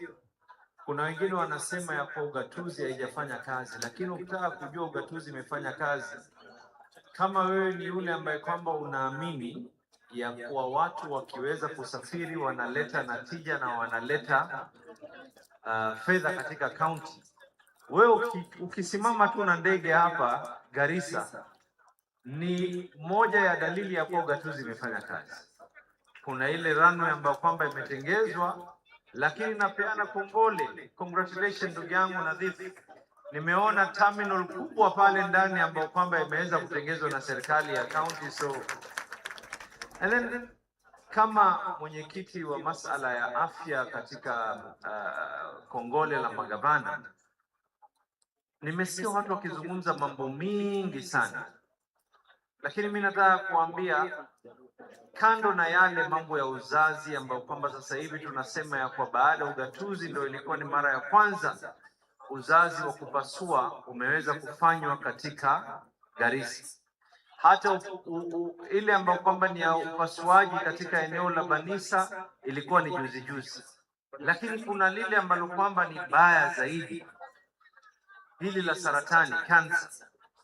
Kama si ugatuzi, leo tungelikuwa hatuna cancer center hapa katika Garissa. Na ukitaka kujua ya kwa hii serikali imefanya mambo yawe wazi na yawe sawa, sisemi kwa sababu namsifu ndugu yangu yuko hapa ama namsifu Nadhifu yuko hapa ndugu yangu pia, lakini ile center ambayo kwamba iko hapa, kuna center kama hiyo ambayo kwamba iko Mombasa, kuna center kama hiyo iko katika sehemu nyingine ya Naivasha, kuna nyingine Nakuru, kuna nyingine ambayo kwamba iko pale. Kwa hivyo kila Mkenya ameweza kupata faida, na tuna mpangilio waziri, tunataka tuweze kufanya kazi pamoja na serikali kuu. Mimi naonelea tutakaa chini kama magavana, tuko na mkutano kwanza as an AOB tarehe 6, tunataka kuweka mkutano kama magavana kuweza kuwa na njia rasmi kuweza kuwasiliana ili tuweze kufanya screening ya saratani, cancer detection at an early stage, mpaka ile ward ya mwisho kabisa kule chini watu waweze kusaidika. Na zamani hii mambo ya afya ilikuwa hata dawa zilikuwa hazipatikani. Dawa tunangojea Nairobi waamue mtu atuletee dawa katika zile counties zile ambapo kwamba wakati ule zamani zilikuwa zinajulikana kama district.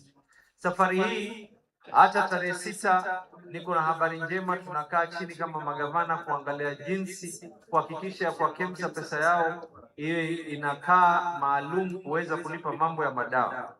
Na hata hii leo wengi wamezungumza mambo mingi, mimi kidogo nitaongea, sifichi maneno kwa sababu sote ni wanasiasa, wala nitakuwa sitelezi kwa mdomo, bora niongee tu ile hii SHA ambao kwamba tuko nao sahihi. Kama si serikali hii kukubali ya kwa kila mmoja aweze kupatiwa kitambulisho,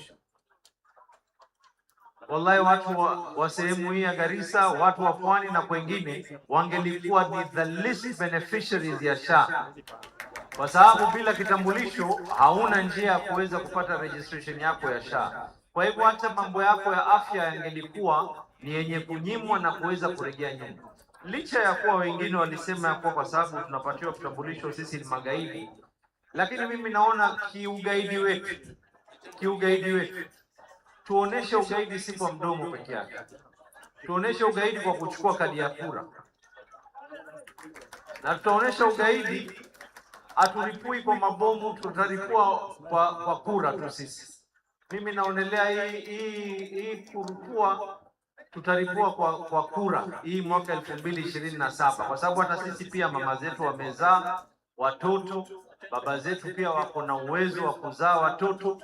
Hatuwezi kuwa na idadi ya wingi na huku hatuna vitambulisho, hatuna kadi zetu za kura tuweze kuzishughulikia. Tukimaliza hapa waziri, tutakuwa pamoja na MPDSR, and I want to congratulate all the counties ambazo zimeweza participate in this. Waliotoa watu, nimeona watu wamevaa scrubs tayari, wanaenda into all the various sub counties na wards kuweza kuangalia mambo ya MPDSR. We will be launching that here together. And CS, there are some things we need your assistance on. One is the issue of screening. Two, we are also requesting ya kwa hawa madaktari, hii mambo ya training kikatiba ni lazima serikali kuu iweze kuwachukua wakati wanafanyiwa ile training. And the reason is because inakuwa ni burden, ni mzigo kwa serikali za county. Ndio maana senator anasema ya kuwa tuko na wage bill kubwa, kwa sababu tunataka madaktari wetu waende kusoma. Wakienda kusoma lazima mshahara unaendelea kulipwa. Ile sheria vile inavyosema katiba ni kwa mambo ya training ichukuliwe na serikali kuu. Sisi wakimaliza training tuwachukue kama specialist katika department zile ambazo kwamba ziliopo. And also waziri, mambo mengine mawili tutaomba hii level 5, and I'm sure he is also feeling that burden. Wakati katiba ilipotengenezwa na ile equation ya kwanza ilipofanywa, ni kwa level 5 hospitals were getting grants. Then what happened, ilikuwa iko na time frame, kwa sababu ilikuwa inatumainiwa ya kwa kila county itakuwa na level 5 yake.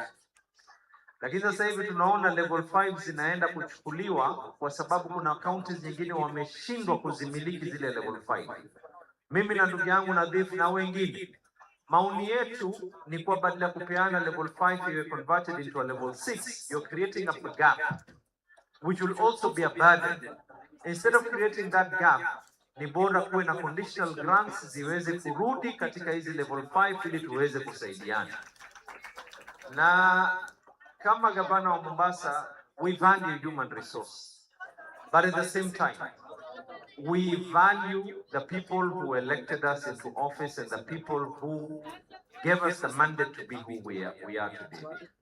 Waziri, we need to be able to sit down with yourself, and I'm sure this is something everyone will agree, including a number of good personnel in all the counties out there. Kuna madaktari wengine ambao kwamba wameajiriwa lakini hawako kazini. Hata madaktari wenyewe wananiangalia wanasema sasa ujamaa shachoma. But it is the truth. Iko madaktari wengine tumewaajiri lakini wako na private clinics. And I know some people are talking about lockup, some people are saying that as a specialist there was a CBA that was arranged. But if that is the case, we need to be able to confirm and ascertain how many hours are you present at that particular facility. It is very vital because that is another form of corruption. When you're being paid to be at a county facility and then in return you decide to go into a private facility. And I'm not saying all doctors are bad. Some doctors are excellent. Actually, many of them, medics in general, are excellent. But the one or two ambao wanahepa kidogo, hii ni serikali ya William Samoei Ruto, waziri ni Aden Duale, magavana ni sisi. Tutaekana tu mahali petu tuweze kurekebishana, si ndio? And lastly, this is something that has been hitting headlines, and it is to do with devolution.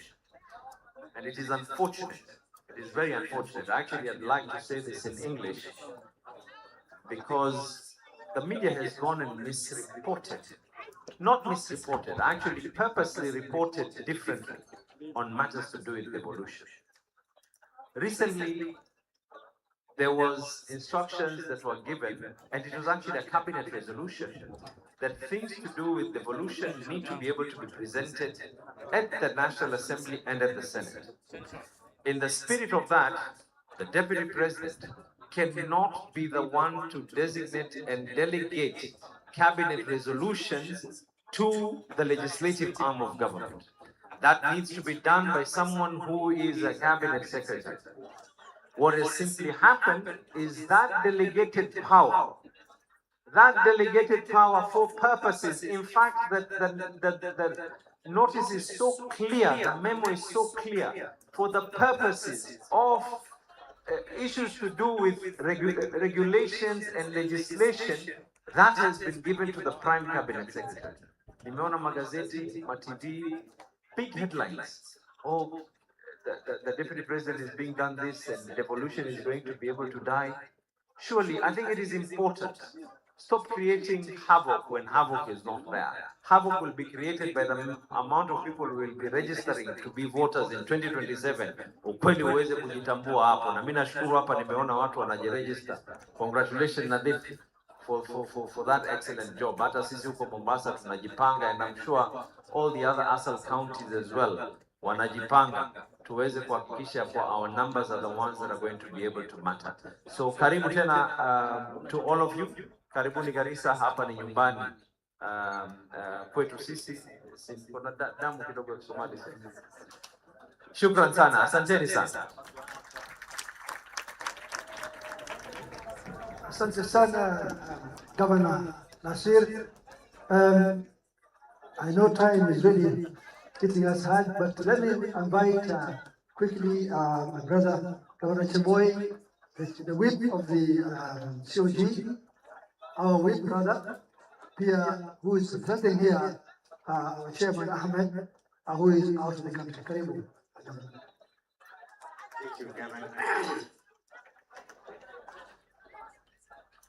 Wananchi wa Garissa, assalamu alaikum. Assalamu alaikum. Muko mgeni wa heshima wetu, CS wetu wa afya, Honorable Duale, Gavana wetu wa Garissa, Gavana mpendwa, Gavana Nathif, the host of this very important event, my colleagues, the Excellency Governors, including Governor from Mombasa, our Deputy Governors who are here today, the PS, Ministry of Devolution, Members of Parliament present, Members of the County Assembly present, including the speakers, wahisani wetu, development partners, viongozi wa makanisa na Waislamu ya Muslim community, distinguished guests, ladies and gentlemen. Mimi niko hapa kama kiranja wa governors, lakini nitasoma hotuba ya chairman wetu wa Council of Governors. Utanikubalia tunisome kidogo, sio sana. Lakini kabla sijasema hivyo, nimekuja hapa leo, siku ya leo, mara ya kwanza kwa muda mrefu. Mbeleni nilikuja hapa Garissa nikaja na barabara. Leo nimekuja na ndege.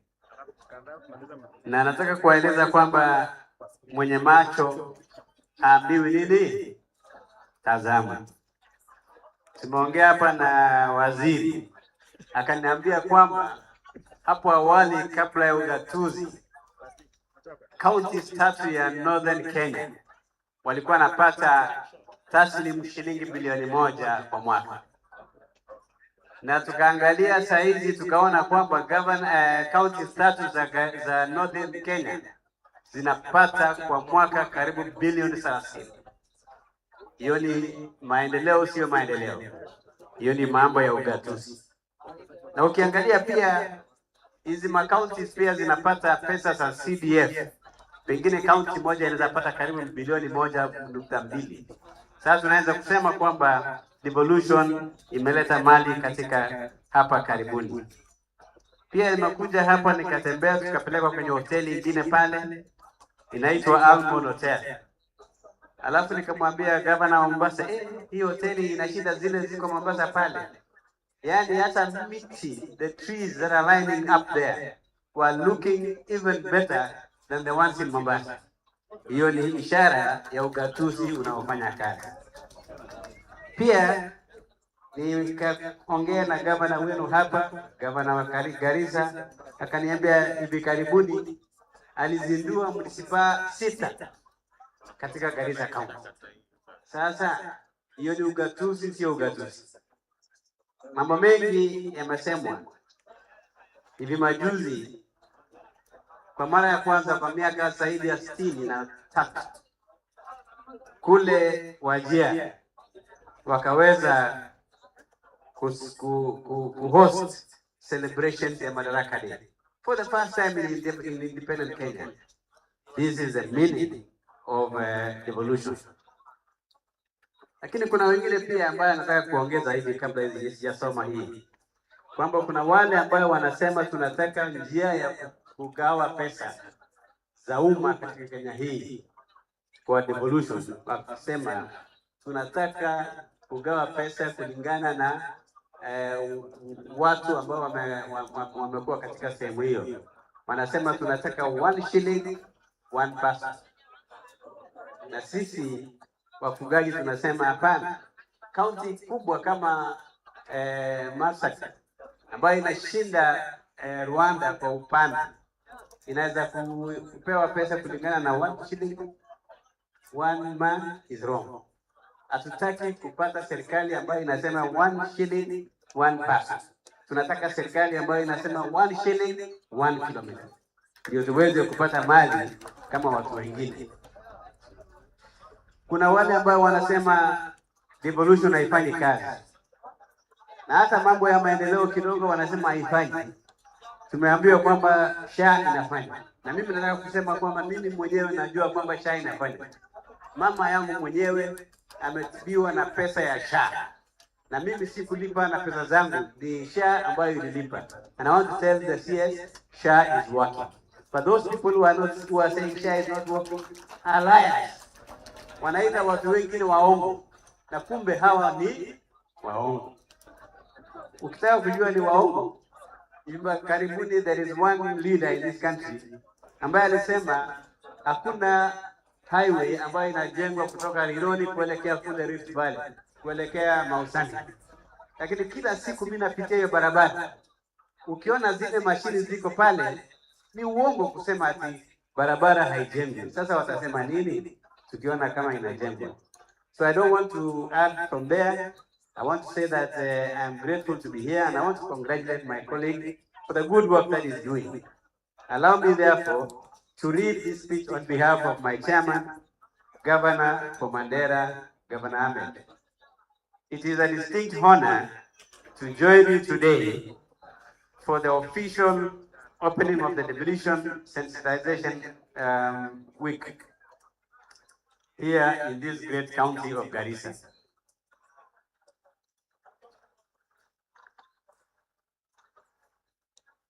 On behalf of the Council of Governors, I extend our sincere appreciation to the people and leadership of Garissa County for hosting this significant national engagement.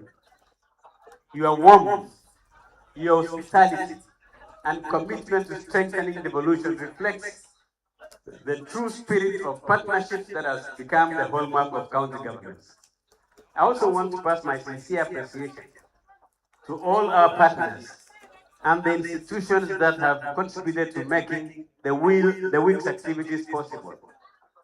I saw what was happening in the field today when we were going round, and the evidence of the work partners are doing through the work of Zuri Health. I also want to pass my sincere appreciation to the institutions that have contributed to making this week's activities possible. This Sensitization Week is more than just a calendar event. It is an opportunity to bring devolution closer to the people and reaffirm our collective commitment to improving the lives of Kenyans. The theme of this year's Devolution Sensitization Week, Devolution for Better Health, Empowered Communities, reminds us why devolution remains one of the most transformative pillars of our Constitution. Over the last decade, counties have demonstrated that when decisions are made closer to the people, services become more responsive and communities become more involved. This week gives us an opportunity to translate the theme into tangible actions. Sinema ile tunaonyeshwa saa hizi kuhusu maendeleo ya afya Garissa ni ishara kwamba ugatuzi hasa kwa mambo ya afya inafanya kazi. Tumeambiwa na mbunge wa hapa na pia deputy governor wa Marsabit, wa Mandera, kwamba kuna sehemu ambayo wanafanya upasuaji kwa wamama saa zile wanajifungua kule Banisa. That is devolution. Through the medical camp, thousands of residents will receive free health screening, specialized consultations, health education, and referrals. This demonstrates that devolution is not merely about structures and institutions. It is about improving the people's lives through accessible and quality public services. Through the legal clinic, citizens will receive legal advice and guidance to better understand their rights and responsibilities. Our goal is simple: to ensure that justice is accessible to all, regardless of distance or financial means. Equally important is the land clinic and engagement sessions on livestock, water, youth, women, PWDs, and refugee needs, which will bring together relevant institutions to help residents to resolve various concerns in these sectors. The above sectors remain a critical resource for livelihoods in this county, hence making accessible their services an essential component of effective governance.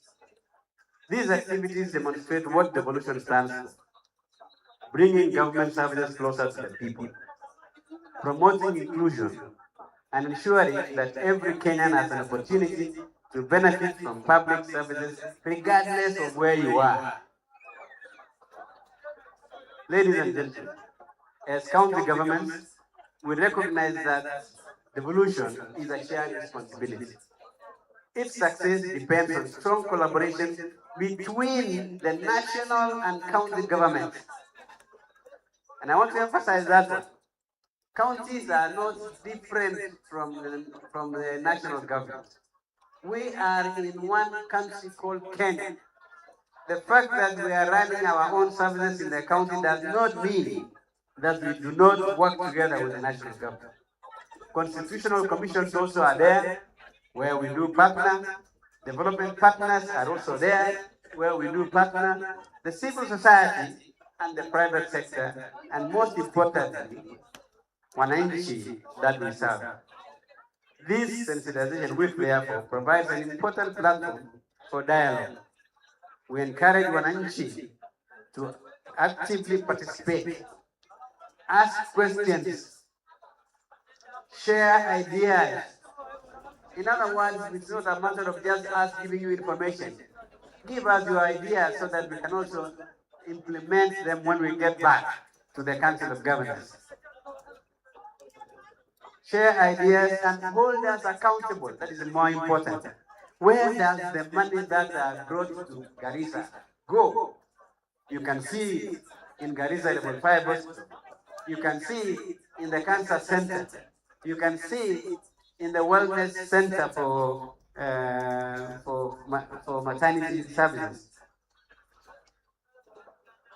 Devolution thrives when citizens are informed, engaged, and empowered. Let us use this week. And by the way, the MP for this town asked that question. He spoke in Kisomali, but I think I heard what he said. He was asking you people to ask us, the governors. And I almost heard that they were asking that we ask Governor Nathi what he has done with the money. Hold us accountable. It is not a privilege for us to be accountable to you. It is a right for you. Let us therefore use this week to celebrate the milestones we have achieved, while candidly reflecting on areas that require greater collaboration and innovation. To the residents of Garissa, I encourage you to take full advantage of the services being offered throughout the week. Visit the medical camp, seek legal assistance. Where necessary, engage with the land experts. Kama kuna mtu ambaye anataka kunyang'anya shamba, get advice from the legal experts and participate in the public forums. These services have been brought to you. Please use them. Usije ukasema kama ningalijua ningaliuliza maswali. Together, let us continue building a stronger devolution that delivers better healthcare, empowers communities, creates opportunities for our youth and women. It strengthens local economies. How shall we improve the economy of our people? How can we make the people of Garissa wealthier? How can we improve the GDP of Garissa people? And therefore, we also want to see that devolution secures a more prosperous future for every Kenyan. With those few remarks, I wish you few fruitful deliberations. God bless you. Asante sana. But before I sit, I want to add my voice to Governor Mombasa about the role of the people that we educate to be consultants. CS counties sacrifice a lot of resources for consultants to go for training. You come in as an MO or medical officer of health, and then we send you for training. We release you, even if we are not the ones paying for your fees, but you will go to Kenyatta National Hospital, train for 3, 4, 5 years. And you imagine that we pay you full salary when you are away. That is an investment that the counties have made. And then they come back and they want the workload to be reduced to rounds twice a week. You know? And you think about the amount of money that we pay you, in addition to the amount of money that we have spent on you. It is time that we ask ourselves, what is the return on investment for the citizen for the amount of money that we spend in training our consultants? Yes, they are good, but they should also be available to give, to account for the resources that we have spent in training. Thank you very much, and God bless you. As I go to sit, I was very happy when I heard Duale say, twende kwenye pahali pa usajili wa watu na pahali pa usajili wa wapiga kura. Na mnasikia wengine wanasema sisi tuko na kura milioni 8. Wewe utasema tuko na kura ngapi? Na ukitaka kuuliza ati unataka mtu wako apewe kazi katika serikali, you must demonstrate that you have numbers. Let us register in numbers so that we can also shout and say, sisi watu wa Northern Kenya tuko na kura kiasi fulani, msicheze na sisi. Hivyo ndio mimi nawaomba ili tuweze kupigia kura serikali ya William Samoei Ruto tukiendelea mwakani 2027. Thank you very much and God bless us. Thank you very much, my brother. Sasa wacha nichukue fursa hii kumuita our CS Duale, our guest of honor for today. But before I call the CS, Somali ba waxay ku hadlaa dadka reer Garissa waa hawshan oo ku saabsan ID cardka iyo voter. Shakadan shaka culus weeyaan. warkeedana waan haysid igama maqno. hawshaas anaga inoo taata. waa bilownay anigu waa arkaysa weygii aan soo dhaafnay shaqo badan baan qabanay. waa iskaga imaana arrintaas arrin weyn weeyaan. dowladda dhexe, countiga, civil society-ga waxba igama maqneen. shiifyaha waa la wada imaaday. hadda shaqada waa la bilaabay. wiigana waxaan dhahnay imaada halkan dadka maaragtay nafaas ha helaan oo ID-ga ay ku qaataan oo isla markaasna kuwa ayagan haystaan maaragtay ID card vote-kaaga halkaa lagu siiyo. marka hadda banaankan maanta waxaa fadhiyaa kuwii ID cardka goonayeen iyo kuwii vote-kaaga goonaya IBC ahayeen. ha laga fadhiisto. reer Garissana baan khaas oo la hadlaya. reer Garissa waxaa la dhahaa reer Garissa totalka ahaan dadka magaalada hadda ku nool markii caruurta laga bixiyo waxaa weeyaan taqriiban 160 iyo wax kun baa dhahaa. waxa kurahaas hataa 80 kun ma gaarayeen reer Garissa. macnaha yani dad markii loo fiiriyo dad badan baa kurahaysa oo reer Garissa magaalada dhexdeeda. كراها واحد لو قالنا ما قرنينو we want Garissa إلى كراها الخلاتين وأنا لها سا وحليها دتي مدحوينها كراها هو فري هذه كانت ولا فري لكن دتي كانت كويسة ما أي شيء بعد بوسة كم كويسة marka madaxweynaha wuu ogsoon yahay inaan jecelnahay meel kastoo daragaasa tuutam waa la ogolyahay laakiin tuutam oo faariq maxay sheegaysa tuutam oo aad u haysanay ninka muxuu ahaa votinkaan waxba sheegaysa marka waxaan doonaynaa arrintaa madaxdan baa laga hadlayaa haddana baankay joogaan ha la qaato votinkaanka oo IBC-da tunawahimiza IBC are here please register and the chiefs should be here when a DCC I know you are doing a good job, Karim. Let the chiefs be here to, support the community. As I tell you, Sana, Ohio, let me now invite, this is the way, Super Amat, the CS Kena, Karibu, Dogo, Waziri. Bismillah. Please let's sit down. Bismillah. Bismillah ar-Rahman ar-Rahim. Alhamdulillah Rabbil Alameen. والصلاة والسلام على رسول الله. His Excellency the Governor of Garissa, the Governor of Baringo, who is our Council of Governors Whip, my brother, the Chair of the Council of Governors Health, Governor Abdul Samad, the CEO and the whole leadership of the Council of Governors, our Deputy Governors, CEOs, elders like the chairman of the Equalization Fund, colleagues, members of parliament, na watu wa Garissa. For me today is a great honor because I really want to commend the Council of Governors and the leadership that is present together with the government and the people of Garissa County for convening this very important conversation under the theme Devolution for Better Health, Empowering Communities. And this is a true measure of devolution. It's not about the number of functions that has been transferred, but the quality of service that is delivered to our citizens. 13 years ago, there was a promulgation of our constitution, and I happened to be in parliament then. And I happen to be a young member of parliament under the leadership of the former Prime Minister, the Right Honorable Raila Odinga. And that constitution brought many things, from an independent judiciary to a very robust Bill of Rights.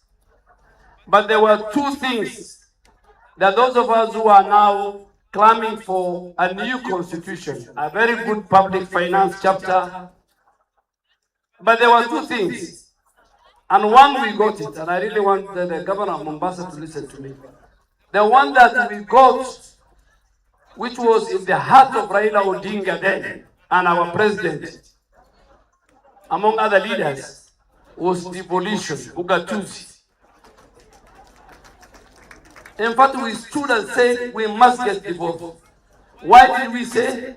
Because the whole of Kenya was run through one street, and PS Mahabub knows. From the National Treasury to the office of the President, that is where resources were shared, that was where decision was made, and the people who were making those decisions, I don't want to go into another controversy, they know themselves. And they opposed us. They opposed the chapter of devolution. But I really want to thank Raila Odinga and William Ruto, they stood firm.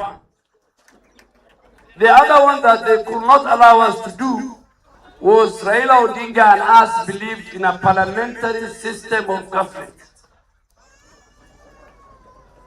But those who had the tyranny of numbers refused us parliamentary system of government. And before I die, I hope one day there will be a parliamentary system of government that will devolve the election in our country from bombers to the constituencies. Like in many others, like in India, like in UK, like in Ethiopia, where elections are won at the constituency level. The party with the highest number of MPs will form the next government. But what do we have now? And I'll make it. You know, I like making very controversial statements. The people who believe in the tyranny of numbers today, if 3 or 2 of the largest communities in Kenya connive, they form a coalition, they will take over the presidency. And that is why the people of Coast Province and Northern Kenya, the pastoralists, we will make sure in the next election and in the subsequent elections, we will be #1 in terms of the tyranny of numbers. We will marry 4 wives. We will produce a lot of children. Kama mlitukataza parliamentary system, we will find you in a presidential system. Tutazaana, tutakuwa na numbers, hizo numbers zenu tutaifikia. But Raila Odinga believed in a parliamentary system where a Pokot, a Turkana, a Mijikenda, a Somali. Because let me tell you a good thing. There was somebody who was saying, oh, Aden Duale was made a leader of majority by somebody. Nobody made me. We were in a coalition, URP, TNL. When William Ruto took the position of the deputy president, the next position was that of the leader of majority. I became the leader of majority in as far as URP slots in that coalition was concerned. And that is how Ekwe Surwa Turkana also became the Speaker of the Senate. Nobody gave, in fact, the only person who can say he gave me was my party leader then of URP, William Ruto. You know, I saw a small girl from Kiambu ranting on social media. Small girl. I was in parliament when Michuki Kibaki was MP for Daya, when the Right Honorable Raila Odinga was MP for Langata, and the person now who is the legal mind of the devolution, sitting behind you, Mary, was our legal mind. That is a man. That is a man. You know, people think devolution just came. We have technocrats like that guy, that professor. Today, I want to say, without no fear of contradiction, as the Minister for Health and working with the Council of Governors, the transformation in the health sector reforms today by His Excellency Dr. William Ruto from the equipment program in our hospital. Today, under the equipment program, you will find a CT scan in Garissa PTH. Today, you have the regional blood center in Garissa PTH. Today, you have the regional cancer center in Garissa, Mombasa, and Nakuru. And we are building one in Kisii, working with the Council of Governors. We are building the one in Jaramogi. Today, cancer has a high refill rate because of the collaboration with the Council of Governors. Today, if you go to Lamu County, King Fahd Hospital, where people used to die on the way from Lamu to Mombasa, today, under the progressive leadership of Issa Timami, you have an oxygen plant, you have an ICU, you have a CT scan, you have a pediatric wing, you have a private wing, just like we have it in Garissa PTH. Without devolution has challenges. The way even the national government, which has lived since 1963, has challenges. Mimi ndio najua tangu nimekuwa waziri wa afya, my closest partners are the Council of Governors. Working with them today, we have posted over 6,200 interns in our hospitals. Paid for by the national government, working in our counties. Today, we are working with the Council of Governors to reduce the maternal mortality and newborn. Hawa gavana na rais wamesema hakuna siku mama atakufa Kenya na mtoto atakufa. And governors, I want to assure you that number of 355 to 100,000 is not right. I had a meeting yesterday with Amref, global health. In fact, Kenya is below 100. Me and Governor Nadif, April last year, we saw there were 18 mothers who died from January to April.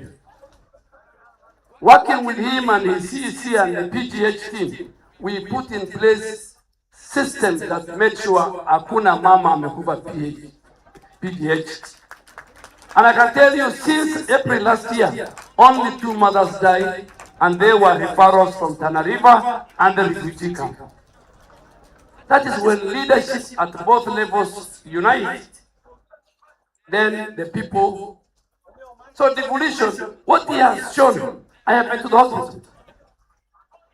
Hata kama utaki governor, utaki waziri, lakini ukweli lazima tuseme.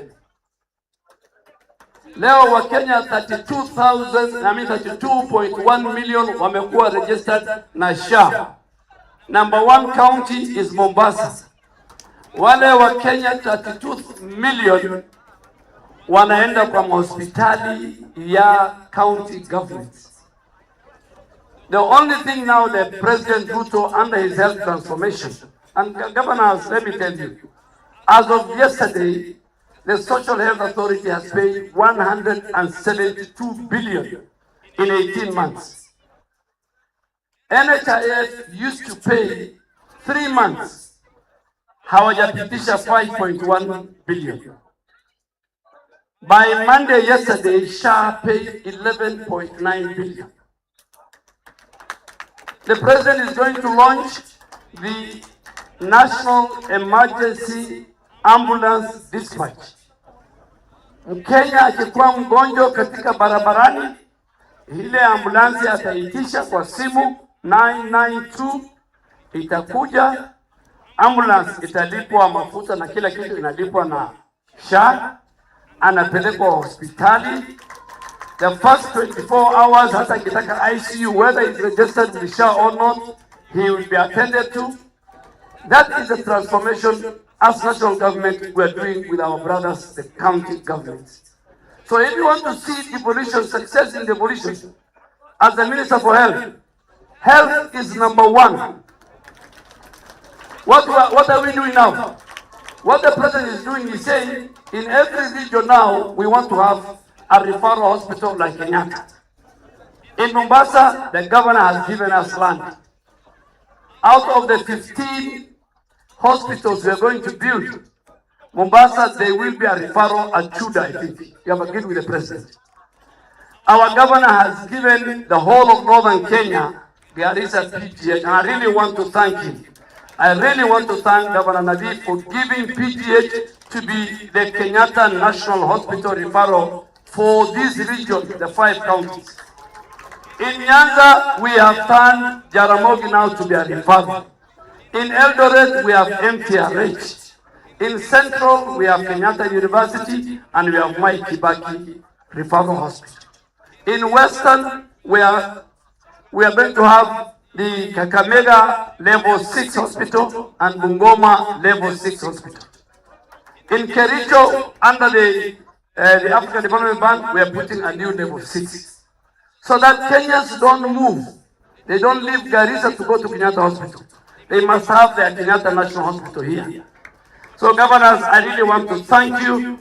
The choice for Garissa to host this very important function represents most of the very remarkable progress that devolution has made historically in underdeserved regions like Garissa. Garissa reminds us that equity must remain at the heart of our national development. Whether geography, climate, or the distance should never decide or determine whether a mother survives childbirth or whether a newborn lives beyond the first month of life. While we celebrate these days, we must also confront the reality that maternal and newborn mortality remains unacceptably high. Thousands of mothers and newborns continue to lose their lives each year from a very preventable causes. With the burden of the failing on our ASA regions in terms of healthcare and other undeserved counties, every maternal death is a tragedy Every newborn death is one too many, and these are not merely statistics, their lives, their families, and their future loss. So mimi niko nafurahi sana. I agree with the Council of Governors. We need to do something about doctors training. I have seen it and I have talked to a number of people. They are part of the reforms that we are doing. And I want you to agree with me and help me that if Garissa wants to send, for example, 5 doctors, we want our doctors to go out and get specialists. But we want Garissa or Mombasa to tell us we lack this particular specialty. Because we are overproducing in certain specialties, and in some specialties we are lacking. And their place is being taken by foreign specialists. Ultimately, we want to turn our country to be the hub of medical tourism. And that is why, under Shah, I have gazetted only 37 ailments that cannot be treated in our country. If you can be treated in Garissa, or Mombasa Coast General, or Nyeri, or KNH, we don't want to go and give our money to another country for them to build the healthcare system. We want our money to remain here. We want our healthcare workers to be the beneficiaries of that resource. So MPDSR is a very, very important aspect of the whole transformation and reforms we're doing in the health sector. From digitization to making sure cancer has the right drugs, to making sure that we have a very robust health financing, and to make sure that our human resource, our healthcare workers are motivated, both in terms of training and in terms of their salary scale. And I really want to thank the Council of Governors. Let me say it myself, and I'm not saying for the sake of it, and I even say it in cabinet, that our 2 levels of government are not competing. Our 2 levels of government are complementary. Where we feel the Council of Governors is right, the national government led by the President, we are with you. Where we feel we need to have more consultation, we will have more consultation. All of us, we are serving the people of Kenya. So asanteni sana. Leo, I also want to thank, is it Zuri? Yeah, Zuri, thank you very much. I think ultimately we'll discuss with the Council of Governors, because I think the burden of cancer in our country, the way we are dealing with universal health coverage, Taifa Care, and making sure that health is an equalizer, we must also deal with, and the way we are dealing with maternal and newborn deaths, we are going to focus on NCDs and more so cancer. Because close to 44,000 Kenyans every year get cancer. And out of that, close to 29,000, they die. They die of either breast cancer, cervical cancer, name it. I think where we are missing as a country is that we must invest in early screening and early detection. Most of our citizens come to hospital when they have both the cancer has reached either stage 3 or stage 4. So this is something we're going to have with the Council of Governors, with the Cabinet, with the President, that we create mobile screening and early detection vehicles moving in our villages, going to the markets, checking whether our mothers who are at the market. And there was a machine that we were launching in one of the counties, a mammograph, about 6 months ago. And the vendor was testing. And out of the 1,000 women that were tested, 20% had traces of breast cancer. These are women who are just selling in the market. So we must go to the people and test. And we really want to ask, and now it's part of the primary health care. We need to put in the primary health care. Hata ule jamaa, ule mtu ako na malaria akienda hospitali, katika hospitali kuna mahali ya kupima whether there are any traces, and I think this is something we're going to work on. I think finally I really want to thank M-Pesa Foundation. the thousands of the people who are in the line, who are being treated. Our son now is a member of the trustee. I want to assure you, this with the Governor Nadif, this is, I think, the 4th medical camp we have done. And if we treat 2,000 people, we have seen that, I'm sure in the next 1 week, you'll reach 10,000. This is what you call bringing that leadership to the community. I also want to thank the provincial administration led by the DCC. Mimi nilisema, I will not go to a meeting. Hata ili kienda harusi, lazima watu ya ID na watu wa registration wakuwe.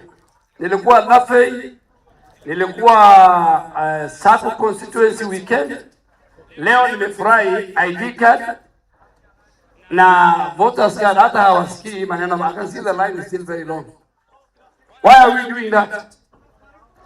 You know, there are people who are saying, there's a man who is saying, ananapia kifua anasema ako na 7 million votes. So I went to the database of IBC last night. Huyu mtu hata kura hiyo anasema haiko, it's about 3.5. Na hiyo 3.5 hata ukitoa wale wa Kenya wengine wanaishi pale itakuja 2.5. Simulisikia jana anamwambia rais ni nyoka na ataua nyoka na mayai yake,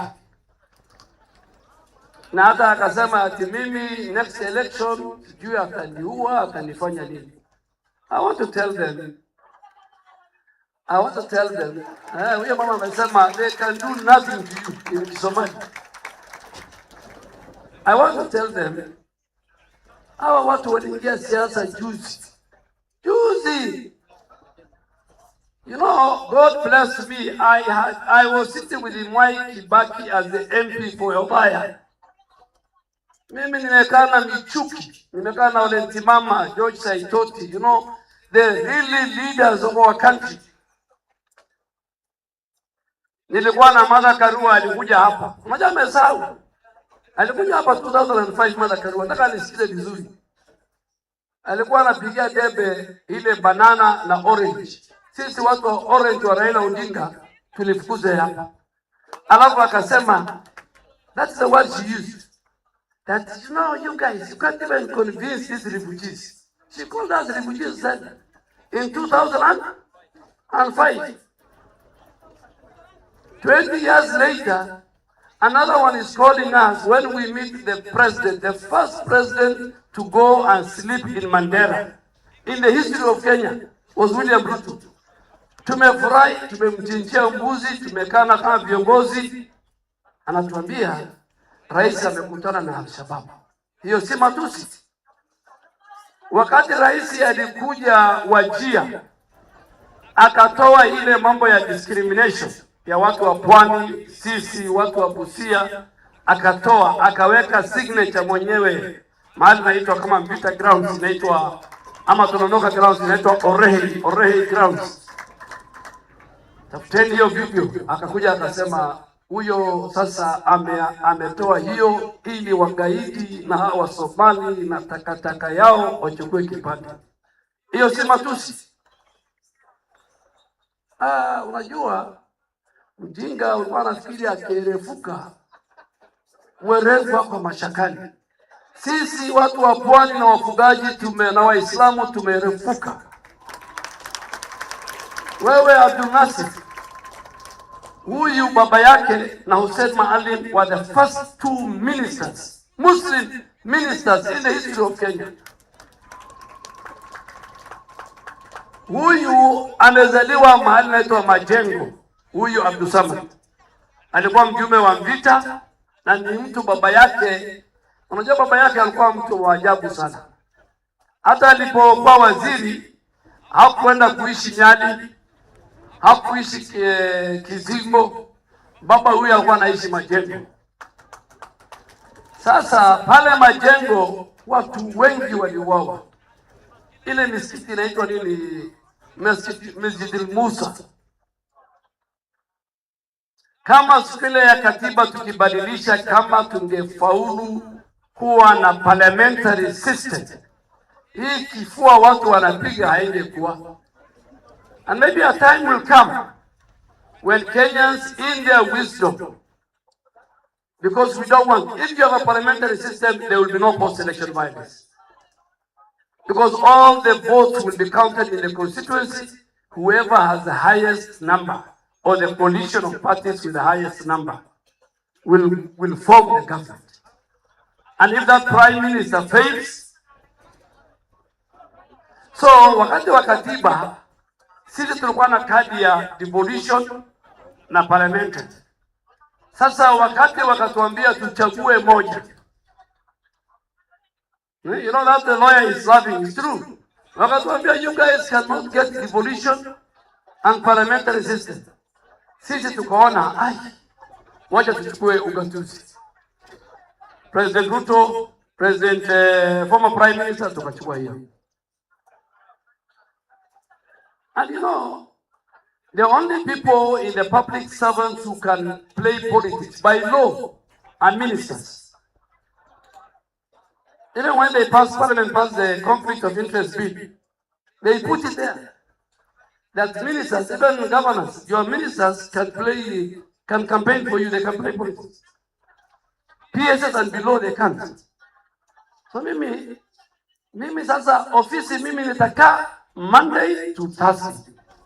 Friday, Saturday, Sunday, mimi napiga debe ya William Ruto. Ule hataki akwende kabisa. Na hiyo WhatsApp group ndio tuko hapo. Ongeza watu ya post. Siku tumesema kuna WhatsApp group ya watu wafungaji. Tutaongeza. So tafadhali watu wetu mkate kipande. But I want to thank, just to conclude, I want to thank the leadership of the Council of Governors led by our sister, the whole team, our doctors who were there. And Abdul Samad said, there is no way you can link politics and development. They are intertwined. Our people from here.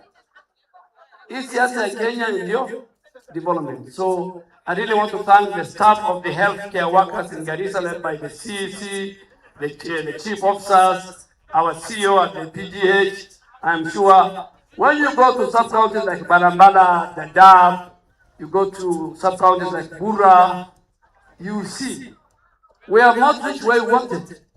But for the first time, my mother can do a cesarean in any of our sub-counties. Na huyu katra alifanya hapa kazi.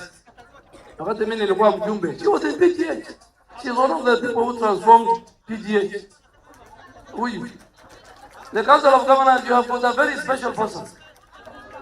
She was the chief nursing and I think she was in charge of referrals. So we have given you our best. Mary was here.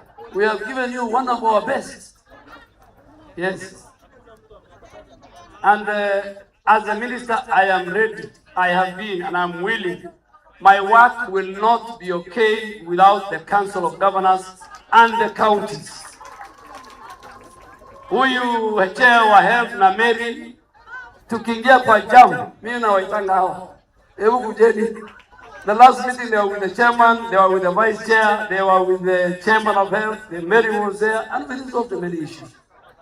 So, ya mwisho, which the governor said,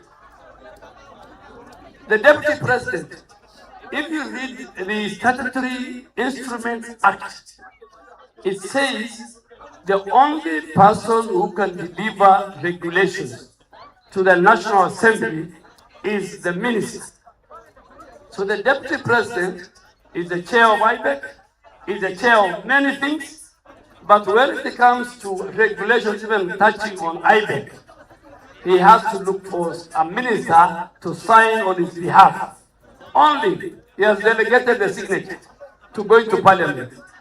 So my good friend, and let me tell you good people, I have worked with Professor Kindiki as the leader of majority, the first leaders of majority. I have worked with him as the Minister for Interior and myself Minister for Defense. Kenya has a very decent, educated, Mungwana, down to earth, working with his boss, Professor Kindiki. I wish we had Professor Kindiki from day one. Lakini Mungu hakupanga. So we have, Kenya is proud to have a very dedicated, decent, highly educated, down to earth deputy president.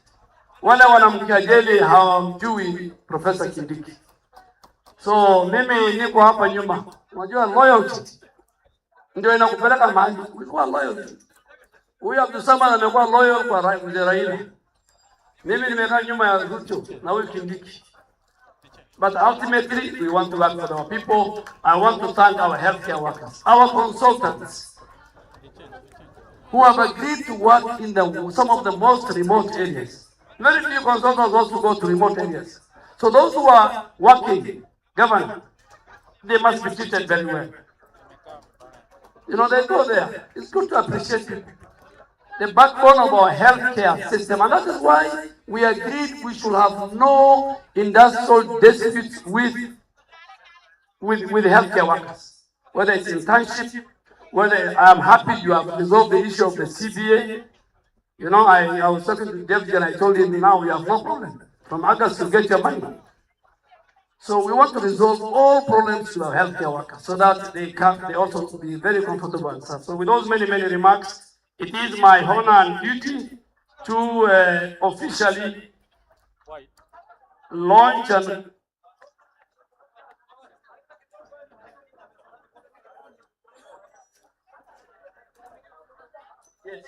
that it's a very constitutional day for us. That is our collective responsibility, and I'm happy that today all of us as leaders, we want to move forward.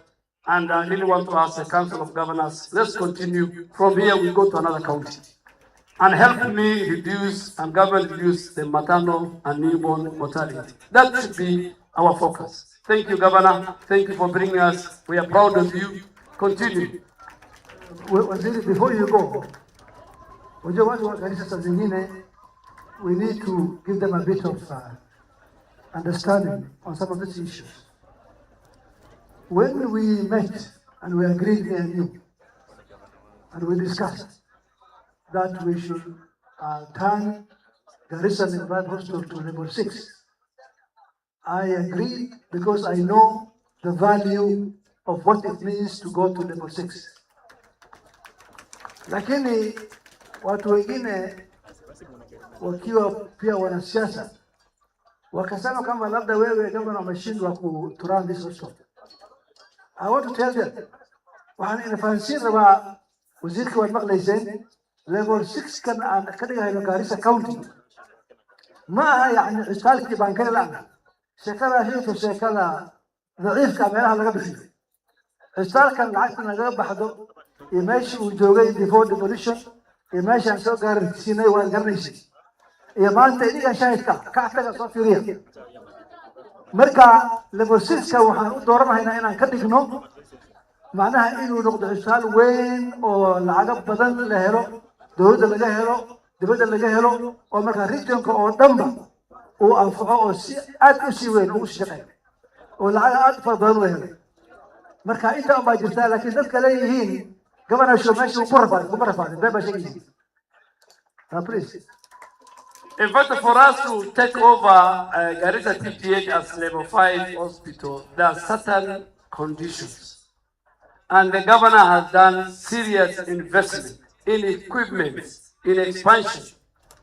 He is building the mother and child. You have seen it. So once we have the mother and child, we have the regional cancer center, we have the blood center. We have opened with him a new wards. We have nerve theaters. It has qualified to serve now not only Garissa, to serve Wajir, Mandera, Marsabit, Isiolo, Tana River, and Lamu. And then we will upgrade some of our level 4s to level 5. Even within this town, we will upgrade Medina level 4 to go to level 5. Maybe upgrade 15 from level 4 to level 5. So the governor can now be busy with the level 4 and level 5 and below. We are putting Balambala, you have seen it's coming up. We have level 4 in Modogash, in Bura. He'll have the resources now for PGH, will be taken by the national government, and he now will take his resources to the level 4 and level 5.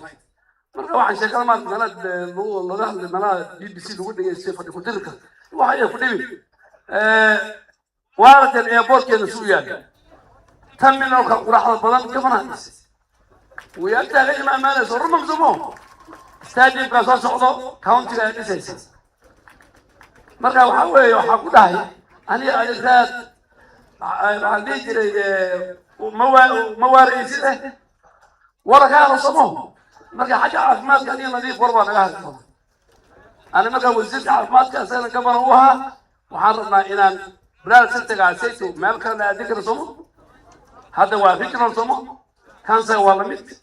So our governor has done, he upgraded, he invested both in human capital, and I am very happy that our staff at PGH now will transition. In fact, we are forming the transition committee with your CEC at Afia House, and we expect the national government to invest 3 billion in fact, starting with equipping the mother and child section you have done. Wamama ukienda huko ni mzuri akisoma tuende. Wamama wanajifungua sana. Hiyo watu wanafikiri sasa zaidi. Watashangaa sana. We should go on a tour. In fact, now he's putting more wards because our maternity now is overcrowded. So we are putting more, he's putting more wards. So thank you very much. الواحد يشتغل. تكلم الواحد يشتغل تقاس محوى يبره. You focus on delivery. هذه نبي محمد يو أنبياش يعني ندخل أيوة واحد من الشيء. So بقى زين أرنكي نبي نوح يدونت والكيسات هذا يعني بورتا فوري مرة ما كان أقول هذا شال كلي سيدنا نبي نوح مرة هذا هو أصغر كذا كان سيء معلوم إسلامي. So let's focus on delivery. وزيري واد ما سنتاي هذا ما قصدي بعيد هذا أنا مدير له. Okay, Marka Hada, we are now coming. Let me now invite our chair, our CEO, Mary. Please come back to the front so that now you can take over from here. I know time we are not doing very well. Watu wamekaa na njaa, and therefore it's important that we conclude very quickly. I really wish that we can hasten whatever is remaining for the morning session. Asante. Tupigieni gavana makofi tafadhali. Ade Duale, we truly appreciate you as a champion of devolution. Since you came to the ministry, we have realized nothing short of cooperation, coordination, and consultation in matters health. We truly appreciate. Now we are just coming to the end. I want to call the MPDSR, the moderator here. We just want to do one panel so that the CS can be able to articulate issues of policy direction in the health. Then I will be able to break for lunch. So before I invite, Colleen Araka here and the panelists as you take your seat. Colleen Araka is a quality assurance specialist from one maternity hospital and one of our MPDSR champions, together with very many other champions that you're going to see CS as the flag of the MPDSR team to go to the county. But allow that before she comes, take your seat. We want to do a short video on MPDSR, just 3 minutes, as the other panelists take stage so that we can save on time. Comms team, please MPDSR video.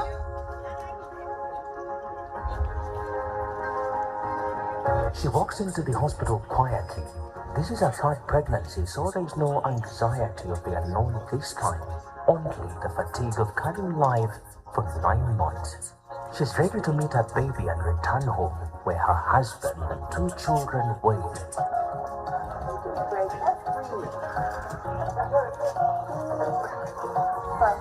For a brief moment, after the birth of her baby boy, everything is as it should be, and something changes. The energy in the room shifts, movements become urgent, and the moment of joy gives way to irreversible loss. This is not an isolated story, it is a pattern. Across Kenya, maternal and newborn deaths often follow familiar pathways. Delayed referrals, gaps in emergency response, shortages of blood products, and limited theater access. 12 nimepoteza mama na mtoto.